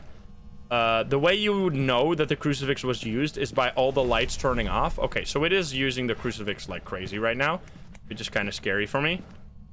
But for some reason, that is all of a sudden back. It's been out... Okay, so there's orbs. It's been out of the games for literal years at this point, but suddenly it's back. So we got ghost orbs, which means it might still be a Ure. I need to check for freezing temperatures here. Bring in this and this. I don't think we had EMF 5, did we? What is the Ure ability? So when it closes a door, when the door is completely open and it closes it from like the completely open position, you know it's probably a Ure. But I'll talk about it more if it ends up being a Ure. Where are you? Are you here? Are you close? Are you friendly? Where are you? So what I'm doing right now is stupid as fuck, by the way. Okay. It's doing a ghost event, which means that the ghost has now moved to this position. So what you can do is move your crucifix closer to where the ghost is, which it's already close enough so I don't have to move it. And I can talk, where are you? Are you here? Are you close? Are you friendly? Where are you? Are you here? Are you close? Are you friendly? So it's probably not Spirit Box because it's also not an Oni. It is extremely cold here, which Ure is freezing. Ure is freezing. Ure is also dots. Could you do dots? Can you give us a sign? Can you show yourself? Can you do something? So as long as you're on a crucifix, you're honestly fine. If you're on a crucifix and you have a smudge stick nearby, there is very little that can happen to kill you. You don't even really have to be like in a safe position at all. I could literally just stand here, and as long as I have this crucifix nearby, like let's say the hunt does happen from over there or something, all I'm gonna do is just drop this item, pick this up, and boom, I'm safe again. You gotta make sure... So he'd use that crucifix again. You gotta make sure to... Is it doing dots? To have a plan. Now, we know it's not a Revenant because it wasn't fast. We know it's not a Thay because it's speeding up. We know it's not a Raichu because it didn't get fast because of my equipment. We know it's not a Hantu because it was speeding up. We know it's probably not an Obake because it didn't shapeshift into anything else. And we also don't see fingerprints here. Which there would always be fingerprints if it was an Obake. We know it's not a Yokai because it could find me just fine. So we are honestly moving closer and closer to... I really need to grab a candle here, by the way. Yeah, we are moving closer and closer to it probably being a Ure after all. Yeah, as long as you know where your crucifixes are, and you can use them as like a protection zone. Like in this zone, I know the ghost is not going to start its hunt. You see me do this all the time, by the way. Whenever I am placing my crucifixes, I'm not necessarily placing them in a way to prevent hunts, which sounds counterintuitive. What does that mean? The way I place my crucifixes is I place them in a place where I do not want the ghost to hunt. So let's say this is the ghost room, and let's say this is a massive room, so I couldn't possibly cover the entire room.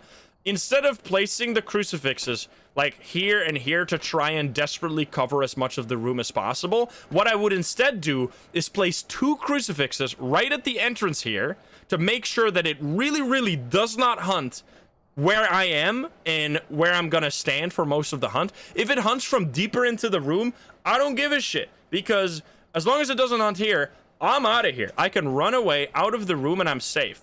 But if it hunts from, like, if I placed my crucifixes in order to try and maximize prevention of hunts, like right there and right there, yes, I would I would probably stop the hunt more often. But if it does hunt, it might hunt from like right over here or right over there or right over here. Like it might hunt in really shitty positions for me to not be able to get away fast. So I'd rather just, like, I'm assuming that this is like a gym-sized room or something like massive, because obviously in this situation, if you place 1 crucifix in the middle, it'll immediately stop all the hunts. But I'm just illustrating. Anyway, I should grab a candle and grab this. So for example, in the garage here, placing all my crucifixes at the back would be very stupid. It is way better for me to have this 1 crucifix here at the entrance, like right here, because I know now that it's not gonna hunt from this, which is where it could easily kill me. If it did hunt from, okay. If it did hunt from here, it could have killed me. Now, it used that crucifix while the candle was lit, which means that it's not an Unrio, because for Unrios, it cannot use crucifixes if there's a candle nearby. It'll just blow out the candle first. So yeah, we are moving closer. And Ure, can you do Ure dots? So in this situation, I am feeling uneasy, and you should like develop some kind of intuition on when am I supposed to be scared and when am I not supposed to be scared. Hello, hello, hello. Hello, hello, hello. Okay, it's... Oh, God. So I'm probably gonna smudge it here. Smudge it here and go to a hiding spot. So in this situation, I had no more crucifixes. All my crucifixes were empty. I didn't smudge the ghost, so it could hunt at any moment. And I didn't know if it was gonna hunt from the ghost room or like right outside of the ghost room. So I felt uneasy and decided to back off a little bit. And what you saw immediately, it hunted right there. I'm probably dealing with a Ure here, and I think I'm just gonna say that it is a Ure because I think it just did the Ure ability. And then we can hop into... So this is a very interesting ghost room. This is a hard one. You got to make sure not to stay in the back of that room. You need to stick to the front and stay safe. Now, you have a lot of smudge sticks. You have a lot of smudge sticks. Every single smudge stick will prevent hunts for 90 seconds, as I said.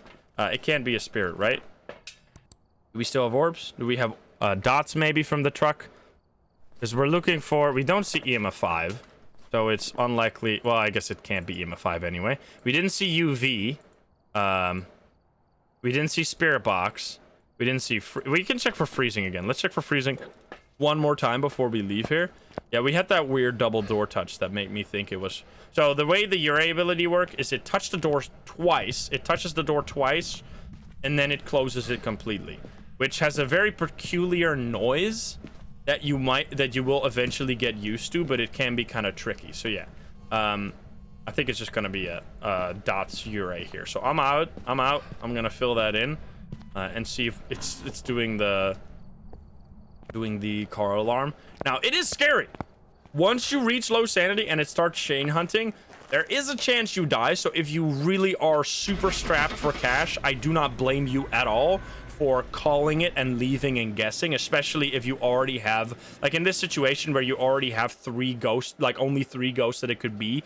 It's pretty safe to just do a guess. Now let's see if we were correct there. We were not correct. Okay, so that was totally on me. It was probably still going to be dots, so I guess I just got completely blindsided by that. That is actually fairly obvious, by the way. I should have known this. The reason why Banshee here is actually kind of obvious is because the ghost room was the garage, right? It wasn't in the garage when we were in the garage. When we were in the like entrance, it would come to the entrance either via a ghost event, or it would just start throwing stuff there. So because the Banshee ability, which it probably did a bunch of times here, let's see it. It did it 27 times. The Banshee ability, it will roam to the location of the target, which, because I'm playing single player, I'm always the target, as long as you're on the same floor as the ghost. So that happened a bunch of times there, where it was roaming to my location, so I should have known better. That was just me. I was just totally tunnel visioned on the Ure ability that I thought that I heard, but I wasn't actually a Ure ability. But anyway, you're gonna be wrong sometimes. When you're in a chain hunting situations, all you can do is try to either recover from it using sanity pills, try to defend yourself against it using crucifixes and smudge sticks, or guess the ghost and just leave. Give up. And alternatively, you can obviously use the hunting abilities of ghosts. I think I'm gonna go in once again pretending that I don't know it's hunting, because Edgefield is actually a really scary map for hunts, because there is not a good looping spot. The only looping spot is in the living room right here, and if you don't know where the hiding spots are, there are so many closets. Most of them will be blocked. It's really, really scary to get a hunt here. Oh, it's a Dio. I hope so, at least. Okay. All right, well, this is a ghost that you'll probably find out. I don't know how people learn about Dios. Like, I know about Dios because I have, like, followed the game every single update, so I know I know when Dios got added. But this is a Deogen. What they do is they know exactly where you are at all times, so you cannot hide against them. But when they get close to you, they will become extremely slow. So what's really important against the Dio is that you have... So, wait a minute. Actually, I'm gonna do the most stupid thing imaginable here, because I really want to show you how Dios can be really dangerous. So it came from the basement there, I think, so I'm fine. If you are in a shitty spot against a Dio, it can lead to something very, very bad.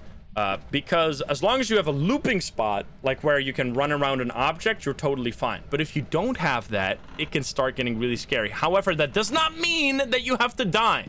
That does not mean that it's gonna lead to your death, which I want to show right here. Please hunt. I didn't smudge, right? So we should just totally be fine. It's gonna be a mimic now. That'd be funny. Come on, ghost. On me?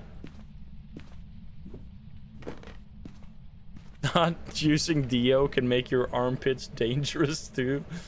Fucking so true. Come on. Oh, it's hunting. Here it comes. Okay, so let's say that I am stupid, or not stupid, but I didn't know it was a Dio, and I tried to hide over here. And then suddenly I'm like, oh no, it's a Dio. In this situation, it doesn't mean I have to die, because the Dio is so slow that you can actually loop it around itself. You don't need a looping spot in order to get away from a Dio, because it's so damn slow. As long as you go into one corner of the map, like one corner of the room, and then you like quickly run around it, you can actually get away from it just fine without dying. Now, some rooms won't work for this. Like this room might be very tricky because it's so small. Like here, I feel like I would probably die. But rooms like that are great examples, and this is also my go-to room if I'm hiding from the ghost, because this spot right here, which obviously you should go in the closet here, but this is actually my go-to hiding spot if I have no idea where I'm supposed to hide. Because if you sit here, the ghost can only kill you if it gets into this part of the map, which is extremely rare. Like, the ghost running to that specific spot, unless it was actively chasing you, will almost never happen. So that's a really safe spot where I like to hide. But yeah, I wanted to show you that. In case you didn't know it was a Dio, or you messed up in some way, don't just, like, die. At least try to get away. And what you could even do is just go to the very back of the room and just stand there praying that the hunt will end before it'll get to you, because on small maps the hunts are so short that sometimes the hunt will end and you'll be saved by the bell. Thank you for the $500 that I don't need at all. So that can happen. Now anyway, let me hop in another game. I can play. Thank you. Okay, we'll go to Grafton. Don't die. Good advice. Don't just die. I mean, like, don't just, like, walk into the ghost and, oh, no, I died. Alrighty. We got Ronald. Grafton is actually a crazy map, by the way, for looping. Looping is really important. That's obvious if you know the game, but it's something that I can see be very difficult for a new player, because it feels counterintuitive. Like, you're supposed to hide, right? You're supposed to hide from the ghost. And yes, hiding is very effective, but looping can, like, basically the way I personally use looping spots a lot of the time is it's like a pit stop. You're running away from the ghost, but you don't know where it is exactly. You don't know if it has any special abilities, so you're like going to a looping spot as like a temporary moment of safety. Like, I know wherever the ghost is going to come from, if it gets into this room, I'll be able to like loop it one time around this table and then run to a safer zone where I know I didn't even pick up my fucking flashlight, nor did I definitely need that. By the way, when you're using your head cam, this thing right here, if you have the one that has a light on it or the night vision one, make sure to turn that shit off when the hunt starts, because it will attract the ghost during a hunt. So keep that in mind. Don't get yourself killed. Which, that is the basic, by the way, and it's way more important than I think people think. Because most people that have played Phasmo for a while will know that turning off your equipment is important, but I don't think people know just how important it is, and I'll show you right now why that is as important as it is. If I can please find the breaker. I'll have to find the breaker first, otherwise this is gonna be... You know, I can even do it without the breaker, but it'll be very dangerous. I want to really quickly turn on the light, please. Turning off your equipment can genuinely save your life in so many situations. Not just when you're hiding, but also when you're looping or when you're, like, in a desperate situation where no other hiding spot works. Literally, you can survive by just turning off your flashlight and listening to the footsteps. Please, can you hum me? I want to show this. Come on. Come on, ghost. On to me. Hello? Ghost being annoying. What is going on? Oh, here we go. Okay, it's upstairs. It's upstairs in the nursery. All right, ghost, come down here. Oh, it's coming. It's coming. It's seeing me. Wait, it's actually an Obake, I think. I think I saw the butcher model there for a second. So it's following me. It's coming to my room. I could literally lose this ghost just by turning off the flashlight. Look at this. If I turn off the flashlight and I make sure to keep this object in between me and the ghost, it will lose me. It is... you couldn't really see it there properly because it didn't walk away from me. But you will especially see this in, like, Tanglewood, garage or something. Literally, all you have to do to lose the ghost is turn off flashlight, which will make the ghost no longer detect where you are, and then just use your ears and your eyes, but especially your ears, to know where around the loop the ghost is. If it's close to you, go to the other side. If it's going this way, go to this side, and just make sure to keep the object in between you and the ghost, and then eventually, because the way that ghost AI works is that they will look around for you. They will try to find you. When they find you, they will start chasing you. If they lose you because you have broken line of sight and turned off your equipment, if they lose you, they will keep checking the area where they saw you last for a little bit, but after a while, they'll give up and go check another area. So, let's see. I think, is it a Obake? So see? These hunts are so fucking short. It's annoying. But in that situation, it started walking this way. It started walking away because it lost me. I had broken line of sight, and I had turned off my equipment, which made it lose me. And this is not just important in situations like this where you don't have a better way to hide and you're just trying to hide like this. Especially if you're trying to break line of sight, turning off equipment is very important. Let's say that I am looping the ghost here. Or I am running away from the ghost. The ghost knows I'm here. It runs to my location, and then I want to run up the stairs. I want to go away, go up the stairs, get far away from it. If the ghost is coming my way, and I keep my flashlight turned on, it'll know where I am through the wall. So it might even cut this way instead, and I might die, or it might just follow me all the way and see me going up the stairs and follow me up the stairs. If I instead get the ghost to come here, okay. Let's try it. I'll show you. I'll try and show you here. So the ghost is coming to my location. I'll turn off my equipment, and then I run away. That's all I'm doing. You just... Okay, well... It still saw me there, but that's fine because I broke line of sight too well. But you can still just... You can literally just sprint away. Just hold W. It's like Dead by Daylight over here.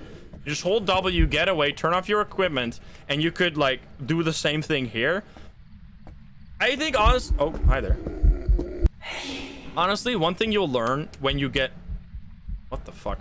When you get better and better at Phasmo is that hiding spots are immensely overrated. Hiding spots, like... And I'm not saying that in a way like, oh, you should never use hiding spots, because when you're starting the game, hiding spots should be your absolute best friend, because you need to know where are the hiding spots, where am I going to run to, because looping when you're starting out is extremely stupid. Also, I'm not even like really figuring out what this ghost is at all, by the way. I'm just talking about looping now, which is a really important thing. I could do a more in-depth video about that as well. Oh, this ghost is fucking insane, by the way. This is really scary. Let me do this again, because that was kind of fishy. I don't think this is a really good example because it's like it's too easy for it to see over here. Oh, hi. What the fuck? Is it an Oni? No. So in this situation, if it's following me and I turn off my flashlight, oh god. Is it actually, wait, what is going on? Is this a mimic? Because this is doing some weird shit. You can literally just run it in a circle here, by the way. It's very silly.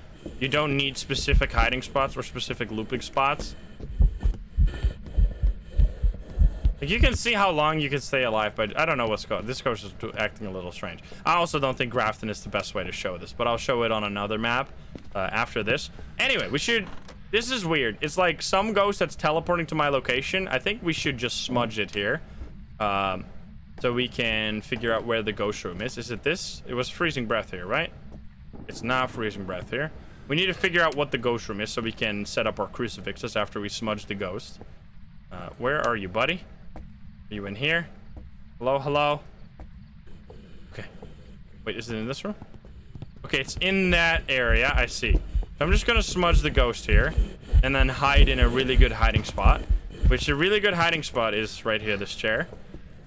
But basically what I'm trying to say is if you break line of sight, but you keep your equipment turned on, that doesn't mean you broke line of sight because the ghost can still detect your equipment and find you that way.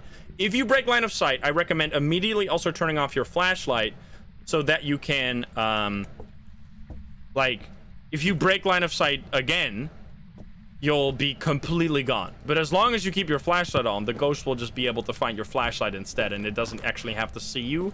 So yeah, the longer you keep your equipment on while running away from the ghost, the more it'll follow you and the closer it'll get to you and the more chance you have of dying. If you just literally turn off your equipment and just run far away, the chance of you being found after that are actually significantly reduced.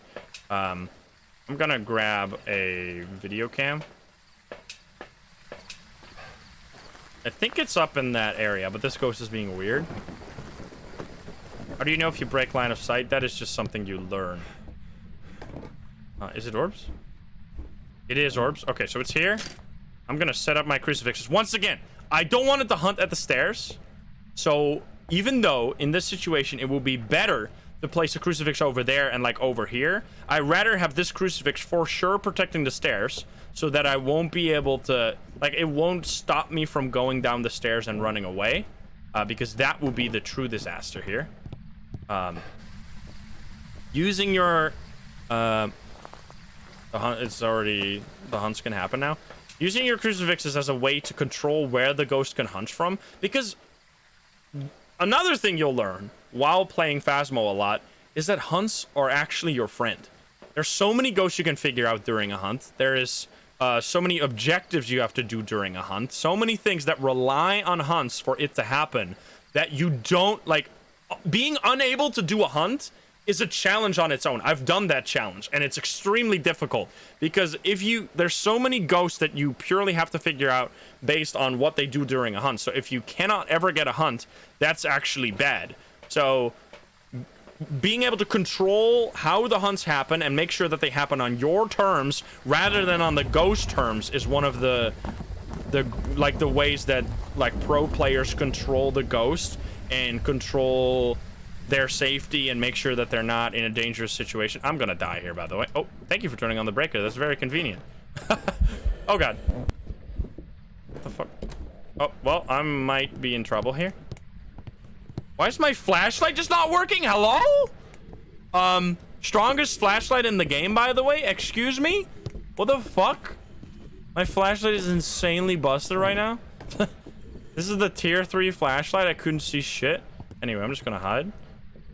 It's not a spirit. Yeah, the flashlight bugged out. I don't know what that was. That was really weird. What is going on, dude? What the fuck? Dude, when I have the flashlight on my shoulder, it's completely bugged. What is going on? Where are you? Are you here? Are you close? Are you friendly? Are you French? Where are you? Maybe dropping it and picking it back up. Oh, yes, you fixed it. Thank you. Where are you? Are you here? Are you close? Are you friendly? So I don't think it's this. I should also place my dots, which I dropped down the stairs. Okay, it's hunting again. It didn't get stopped by the crucifix because it hunted from over there, which it does again. You can just like, I can just sit behind this. This is another thing, by the way. It's interesting to see how like a new player that has learned that turning off your equipment protects you from the ghost detecting you already saves you from like literally 80% of your deaths. Like almost every single new player that I see, the reason they die is in part because they don't know where to hide, but most of the time it's because they don't know that they have to turn off their equipment. Because if you don't turn off your equipment, hiding is futile because the ghost will just find you and kill you. So you need to make sure to turn off your equipment so the ghost can't find you. Because literally, if you just run into any random room that's not the ghost room and you turn off your flashlight and you just sit there, there is a really, really high chance that the ghost won't kill you. And you'll just, like, not be found and just survive. Yeah, that's really, really important. I need to check for fingies after. I'm a little out of ghosts. Now, the new tutorial is pretty good. It actually tells you that you have to turn off your equipment, but who does the tutorial? Probably no one. I can actually rotate this now because I placed it so poorly, but we could already see that there was, this is so bad. You could already see that there was, orbs. Can't be erased, so there's no point. The new tutorial broke your game. What? Now, it turned off the breaker and it turned it on, which means it can't be a Hantu, but we already knew that, but just letting you know. Alright, 2 writing books. Oh, what is this? EMF 3. Okay, touch the door. Let me check for... Oh, fuck. I could have actually died there. That was a really stupid move by me. But, again, I protected my escape route, so even if it would have hunted from there, I could have probably made it out. But that was a little silly. Okay, we're getting... The freezing? It's mega freezing. Okay, go... Mimic? Wait. Where are you? Are you here? Are you close? Are you friendly? Where are you? Are you here? Are you close? It's not a revenant. Wait, is it gonna just be a... Wait a minute. I need to grab... Where's my lighter? It's there. I need to grab candles for the on Rio here. Is this a Yurei? So as you can see, with candles, or with crucifixes and smudge sticks, you can be very safe. Now, this won't help you when you're starting out, because the tier 1 crucifix is fucking terrible. It's really bad compared to the tier 2 and the tier 3 one. And this bad boy on. Put this down. Please light it immediately. Okay. I'm just gonna grab... Where's the other crucifix? Over there. Okay, put these down. Alright, ghost. You give me a sign. I don't have another smudge stick, but I don't really need one. Which you should always have a smudge stick. It could get you killed. Touching that. Not doing thingies. Oh. What? That was really close to that crucifix. How did you hunt, my friend? Anyway, I'm just gonna... So turning off your flashlight and then just running far away. Look how effective. And I think a lot of people panic. I think in this situation, a lot of new players... Like, the ghost came into this room, but what I have a really, like... you just... When you play the game this much, you get, like, an intuition for... when you have to be scared and when you don't. Like, even though the ghost came into the room there was no reason for me to panic at all, because it had no idea I was there. It didn't see me go in here. It didn't, like, I didn't have my flashlight on, so there was no reason for me to, like, suddenly turn on my flashlight and run out of my hiding spot, because it didn't know I was there. So I was completely fine. I'm gonna keep these on. Actually gonna move this slightly forward. How did that... Wait! The crucifix range is so broken. Am I crazy, or did it hunt from this literal door right here? And it still didn't... Even though that's in the crucifix range? I don't understand. Okay, so it's not an Rio. So unless this is Mimic, this has to be a Yurei. Which it can't really be a Mimic because it's not Spirit Box. Where are you? Oh. Where are you? Are you here? Are you close? Are you friendly? Are you French? Where are you? Are you here? Where are you? Are you here?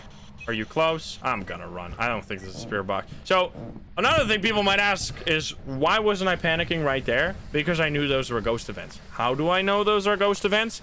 The big giveaway there is that it was, as soon as the sounds of the ghost start happening, it immediately started doing footsteps as well.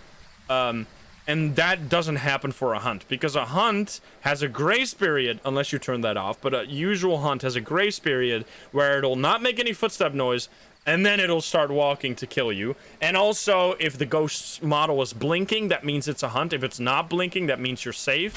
Yeah, keep that in mind. I think that was just a Ure then, but last time I said it was a Ure and it wasn't a Ure, so I'm kind of confused right now, but I think that's just because I was trying to do so many things all over the place that I forgot to kind of play the game. So yeah, it was indeed a Ure this time. Anyway, I think the best map to show you like all of the things is on Tanglewood. Tanglewood is like the most easy map to learn how to use all these skills. Looping is easy here. Hiding with your flashlight off is easy here. Finding hiding spots is easy. Like everything is easy on Tanglewood. Like everything is fun on Tanglewood. I love Tanglewood. As long as you have a smudge stick, you can't die really. Like, unless you are playing like apocalypse mode or, oh my god. So I'm just gonna smudge this ghost. I know the ghost is there. I smudged it. I have 90 seconds of safety right now, which allows me some time to set up my crucifixes and get like build up some kind of defensive zone. I'm just gonna pick up these. I'm gonna maybe look for Orbeez. Let's see.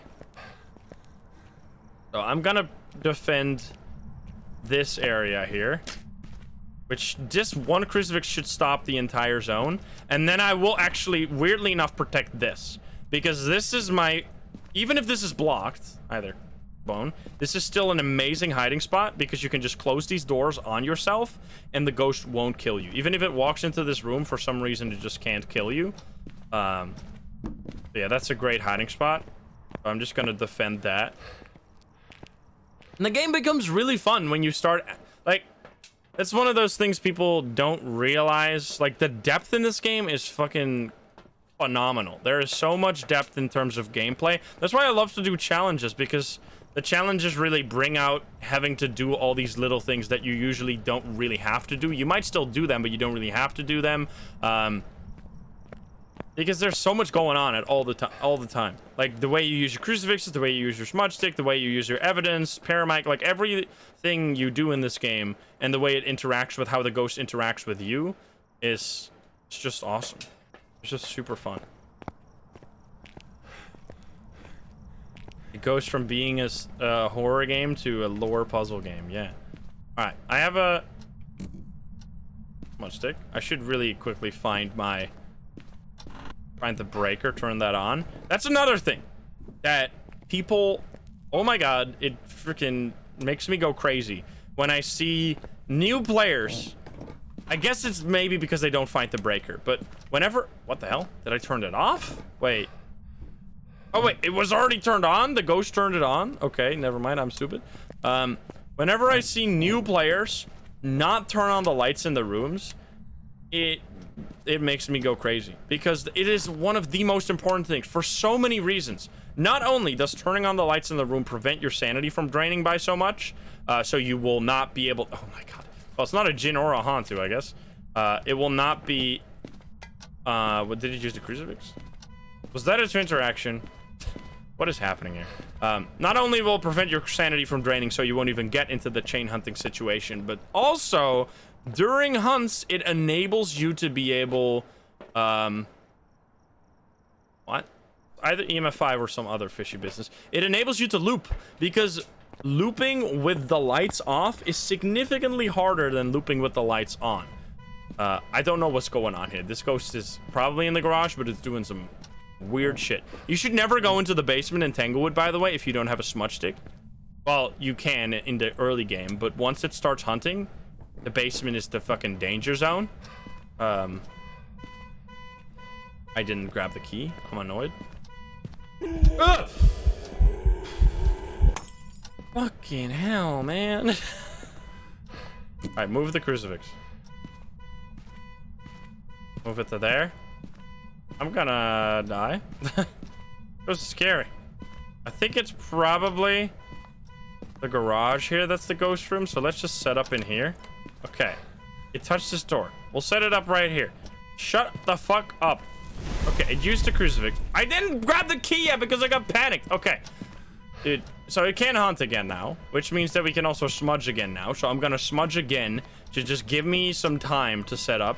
Which, by the way, if you got the, like, tier 2 or tier 3 smudge, they have such a massive range that you should always basically hit the ghost while smudging. It's almost impossible for you to miss it. Let's see if we can get... I should grab this key. I'm gonna lose my mind. Shut the hell up. Do we have any evidence? Alright. We have... Let's just grab the thermo first. Where are you? Not an owner. Where are you? Are you here? I don't think. We'll set up some more stuff first. Grab this. Grab the salt so we know where it is. Boom. Boom. Boom. And then, are you in here? That sounded like another to interaction. What is going on here? This has to be the twins, right? Am I going insane? What is happening with these? These spikes are not showing what I'm hearing. We're just gonna have to listen to the hunt, I guess. Grab this and then this. Oh, there's some weird shit going on here. Because we saw EMF probably, so it's gonna be freezing or spirit box if it is the twins. Now, let's actually check for a hiding spot, by the way. You should always do that. I am just bad at doing that because when you are really, really familiar with the way the game works, you don't need hiding spots too much anymore. So you kind of get complacent. You stop checking for them. Where? Oh. Oops. Oh, yeah, it's slow. It's totally twins. You can hear how it's slightly slower than usual. I think? Yeah. Yeah, clearly. Which means it's going to be spirit box. Probably. Or freezing. Look at this. I can just turn on my flashlight. And then just sit here. And I survive. It's so easy. Because as soon as you break line of sight for a long time, the ghosts just lose you. They have no idea where you are. And they just get lost in the sauce. Is it in the garage? It seems to be. Where are you? Are you here? Are you close? Are you friendly? Are you French? It's probably just going to be freezing or something. I don't really know what's going on anymore, to be honest. How did it hunt from here when I had the crucifix in there?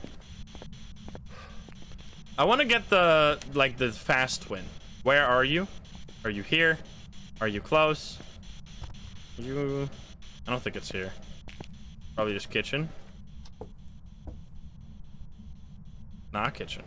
Interesting. What a sneaky, sneaky boy. Where are you? Are you here? Stay close to your crucifix. Are you here? Are you close? Are you... What did it do? Or something? I'll grab a smudge stick here. Don't want to be killed. That is my EMF. Kitchen, yeah, I don't know what's... Oh! This... It's actually... This... I'm doing... I'm smudging stupidly. Because that was the decoy. That was not the real one. So... What you're seeing here is the classic twins. It is interacting all over the place. So this basically has to be the twins. I'm just gonna go out of here. I'm just thinking of, like, there's just so many little things that I can't possibly tell you everything there is to know about how to deal with hunts, how to protect yourself, how to, like, prevent them, etc., etc. There's just, like, so many things that you slowly learn by playing, but I can't possibly give you all the information. But we're gonna keep going. Ridgeview is a... Let's go to a map that's hard to loop on. I think Bleasdale is a good example of a map where I hide in a very specific way. I don't tend to loop too much. A knowledge of the maps and where it's safe and where it's not safe is very important. For example, Tanglewood. Whenever I know the ghost is in the basement, my heart starts racing and I'm like, oh shit, this mission is gonna be hard. Because from experience, I know basically every single, or like more than 50% of my deaths on Tanglewood involve having a ghost that's in the basement. Because the basement is an incredibly dangerous position to be. Because if the ghost hunts from up, like if it leaves the ghost room and then hunts from the kitchen or something, you're stuck in the basement with nowhere to hide, and you'll die during that hunt because there's nothing you can do. So what I tend to do is place my crucifixes on the stairs leading into the basement to prevent the ghost from hunting in that area, to try and keep my my escape route safe. Turn on the breaker. There are a few looping spots here, but I tend to not use them too much, and I tend to use a different strategy on Bleasdale. On Bleasdale, I tend to use the... Oh. It's upstairs. I tend to make distance. Making distance is really important. Started hunting from up there. Because as long as you can just be away from the ghost, the hunts are usually short enough for you to just survive the entire hunt. You don't have to employ any fancy strategies. You don't have to know anything about which ghosts are fast and which you can loop and etc, etc. You literally can just like sit in a room and just survive every single hunt. There is no fancy skills required. Seems like it's over here. One of these, so I'm just gonna leave my stuff here. I'm not gonna leave my... Oh. Is that in here? What the fuck? It's scary. Okay, it might be a hallway ghost. This is really, really, really bad. Run. Fucking get out of here. Attic or hallway? Okay. I'm gonna place... I think it might be hallway, which would be scary. Dropping your flashlight is usually very good because you can take additional items into the map. However, if you expect a hunt, that is when I don't drop my flashlight, because especially now that they've made the darkness way darker, like if you don't have a flashlight, you just can't see shit at all. So make sure that once you think, oh, it might be getting late and there might be like hunts happening soon, you should not drop your flashlight unless you have like the entire house lit up with like lights in the rooms.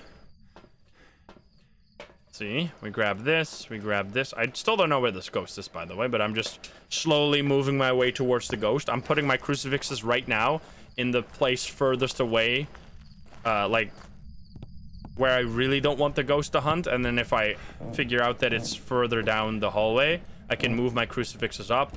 You're like leapfrogging your crucifixes towards the ghost room is what I'm doing right now, basically. It's not very cold in here. I don't think it's here.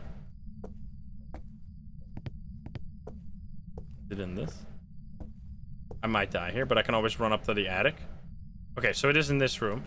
So we're gonna leapfrog our crucifix over there. Attic? No. It can't really interact with that beer can. My hand. It hurts. Well then. Alright. It is in here. It is totally in here. Right? Yep, there it is. Okay, so I'm gonna place both these crucifixes in this ghost room. So one is gonna be right at the entrance, and then the other is gonna be deeper into the room, trying to cover as much as possible. Check for... Oh, hi there. What the fuck? Okay, this is really bad. So in this situation, the ghost has now moved to there, which means it can now start hunting from there, which means I could die. So I'm gonna try and get the safety until the ghost gets back into the ghost room. This right here is my go-to spot to loop. What I tend to do during hunts on Bleasdale is I get the ghost, like I stand over here, I get the ghost to go up the attic, and then I loop it in a circle. I run down the stairs, and I just run all the way to the workshop. So let's do that. Oh my god, those throw... It's a poltergeist. You just get it to walk, and then you turn off your flashlight so you avoids being detected. Oh god, there's a tripod there, huh? I think I died to the tripod. I think I ran into a fucking tripod. Oh no, I didn't. Why did I get stuck on the stairs? But anyway, you can see how making distance is easy peasy. You literally just run away. That's all. Like, there's sometimes things are fancy and you can do all kinds of cool shit. Sometimes you just fucking run. You just hold W and your shift key and you just run away. That's all you gotta do. The hell? Don't see or oh, hi. This goes weird as fuck. I'm at 4. I'm leaving. I'm leaving? This is scary. Yeah, distance is very important. I'm gonna light this. I would like to smudge it again, maybe. I have crucifixes in there. Oh, come on. You can hide here, by the way, but it is a little risky because there is a small chance the ghost finds you here, but I'll hide here right now because I want to leave. This is Sweaty. Thank you for the sub. Yeah, I think this might just be a poltergeist. So let's see if we survive here. I hope so. Oh my god, I thought I died. It's throwing so many things, dude. Dark Star, thank you for the prime. You know what? Let's just set up the poltergeist thing, because this is obviously a poltergeist, so there's not really a reason for me to even look for evidence. I can just show you what a poltergeist does. Now, what the fuck? He threw the ball down the stairs. Ghosts on small maps, when you have short hunts, it can be really annoying to do specific hunt tests. Such as a poltergeist test can actually be really difficult to accomplish. Because in order to do it, I have to get the ghost to a place where I can loop it. But because the ghost is so far away from this place, it might just end the hunt before it even gets to this location. Can you... Oh, it used a crucifix. The lights turned off because it used a crucifix, lol. You can... It's so weird that they brought that bug back. I mean, I don't know if it was ever a bug to begin. Maybe? I think it used to be a bug. It's really weird how that came back with this update. That is so strange. We're setting up all the items here to do a polter test. And I really need to grab a smudge stick as well, because otherwise looping it around this area is gonna just end up with me dying. Most likely. So that is a lot of items. That'll be more than enough. Can I leave? I can leave. Okay. Yeah, the console update is delayed, by the way, if people didn't see that yet, which I assume you did. Grab these guys. Need to get a photo of the ghost. Doesn't really matter. I'm gonna try and lure the ghost downstairs, but it can be really stupid sometimes. Outer, thank you for the 4. Alright, buddy. It's time for you to hunt me. Are you gonna, like, use the crucifix again? I'm gonna move the crucifixes. I don't want you to use them. Oh, come on, brother. Is it freezing? It's not freezing. Most events. Let's just move this way. Where's my... Oh, my smudge stick is here. Ron, I need to really turn on these lights. Probably gonna be spirit box, right? Is that poltergeist? I forget every time. I really need to turn on this light right here. Okay. Good shit. Now we can bait it over. Because we just want to do a test. Which, once again, this shows you just how useful hunts are. I haven't collected a single piece of evidence here, and I still figured out what this ghost was. Sometimes you can't do that. Sometimes you can. Come on, ghost. But it might not be, right? It still doesn't have to be. I'm gonna... Do I use spirit box here? Kind of scary. As long as I don't go too deep into the room. Where are you? Are you here? Are you close? Are you friendly? Where are you? If it hunts... Oh, God. Okay, come over, ghost. All right, come with me. Come with me. I really wanted to follow me. Come on, come on. Please. Oh my god, you're so dumb. There we go. Yes. Okay. We did it. Oh, it's gonna get so fast. It is not a poltergeist. That's actually surprising to me. Yeah, it's not throwing anything. It's gonna stop hunting here probably. Yeah. I could have smudged it there though. That would have probably been better. But I just wanted to show you that if you get like kind of a clock, you don't even need to. You don't need to hide or do anything. As long as you outlast the hunt, you're totally fine. All right. So what do we don't know anything. I'm just gonna have to smudge the ghost here. Yeah, it's definitely not a poltergeist though. Definitely not a phantom. I don't think it's an Oni either. Not a revenant. Not a Thay. Not a Theo. Not a Morin. Not a Raichu. Not a Hantu. Not a Myling. I don't think it's a Wraith because it would have found me already. It's definitely not a spirit, right? Because we didn't get weird hunts. I don't think it's a demon either. We just need to get like a single evidence. Yeah, I turned off the breaker, right? I'm just gonna smudge it in here and pray that it works. Because it was the ghost room for a long time, right? So let's just smudge. Oh. Is that EMF 5? No. Let's see. Let's hope that works. Where are you? Are you here? Are you close? Are you friendly? Are you French? Where are you? Are you here? Are you close? It moved the mannequin. That's my one hiding spot. Where are you? Are you here? Are you close? Are you friendly? Are you French? Okay. Not that. Oh, it is orbs! Wait a minute. Okay. So many throws. Okay. I'm gonna run no spirit box, but it is orbs. Il Mimo. Cookie. It's pizza and I can't relate. I could go for some pizza right about now. Probably... I'll grab one of these for now. Grab this and grab the writing book. I don't think... Dots is just... Dots has been bad to me, man. I don't know. I just haven't been lucky with dots. So maybe it'll just be another dots ghost and then we're kind of doomed. But I got my smudge. Make sure to grab your lighter. Otherwise it's useless. Just a stick. You did touch. Wait a minute. Wait a damn moment. It's Banshee or Obake. Well, it's definitely not an Obake. It's a Banshee? That would explain the ghost events that were happening. I see. Because it's definitely not a Obake, right? That's like impossible. It's not a Hantu for sure. Unless it's a Mimic here. But I think that's very unlikely. Oh, well, here we go. That's a perfect example of how you can get yourself killed if the ghost hunts from a position that you're not expecting. You saw how sneaky that was? It tried to hunt, like it hunted from outside of the ghost room. That gets me killed. Like, I don't have a perfect answer against ghost hunting from terrible locations because it's just something that you can never truly prepare for. I think this is just a Banshee. This is a Banshee, very sneaky.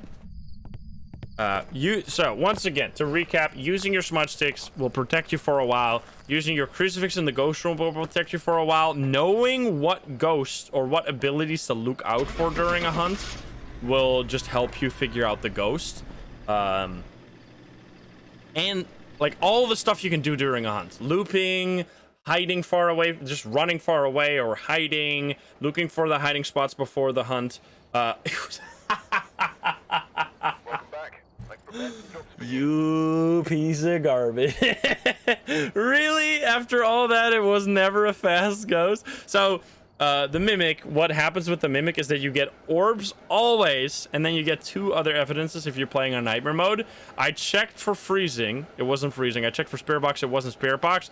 But especially Spirit Box can be really sneaky. Even if you have the Tier 3 version of Spirit Box, it still sometimes just doesn't want to talk on the Spirit Box, and you're going to have to try it again. Or what you need to remember about the Spirit Box is if you're not in the same room exactly with the ghost, it will not work. Now, what I would have expected by that point Maybe it was a poltergeist then at one point. Maybe that's why it looked like a poltergeist that one hunt, because it was a poltergeist that one hunt. Okay, so the mimic will turn into different ghosts, and if you're getting this many hunts against the mimic, you would have expected it to be like a revenant, a dio, a thay, a moroi, a raichu, hantu, like any of the fast ghosts.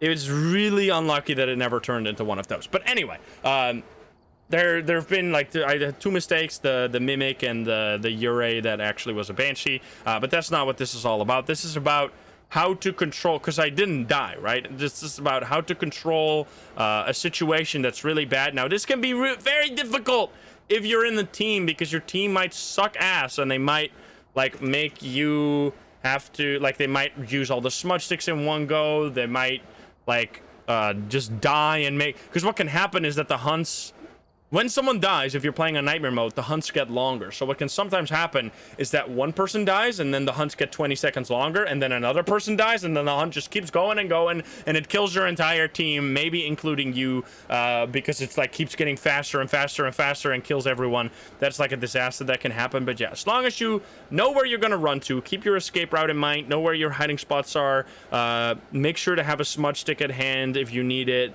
have crucifixes in the ghost room. There's so many ways that you can prevent or come back from a situation like this, and this is all assuming that you're not just taking sanity pills, because sanity pills obviously will just prevent the situation in the first place. Anyway, that was not a very quick but hopefully thorough enough guide, or at least a preliminary guide on how to deal with chain hunts and being at 0 sanity. If you want to know more, if you have specific questions, let me know. If you want to see this again, maybe me explain different things, or just explain it again. I think repetition on these concepts is just really important, because they're not easily graspable. You need to see them. I could tell you everything about everything in the game in one go in like 4 hours, but you'd forget it immediately, because it's really hard to remember all this stuff if you're not putting it into practice. So put it into practice, try it out. Next time you get low sanity and your team starts panicking and the ghost starts hunting, be the captain and come back from that situation and figure out the ghost. In my opinion, those are the coolest moments in the game, like when you're under pressure and you're in dangerous situations, because if you just know the ghost every time and you don't get hunted at all, what's the fun in that? It's got to be interesting. You got to have that back and forth. So let me know how it goes, and I hope you enjoyed. If you're not subscribed, please do so. If you like the video, like it. If you dislike it, dislike it. And if you want to join the lovely gamers here in chat, you can join us over at twitch.tv/Insym, or click the link in the description down below. Thank you so much, and I'll see you in the next one. Bye, guys. Have a good one. Bye-bye. Bye, YouTube.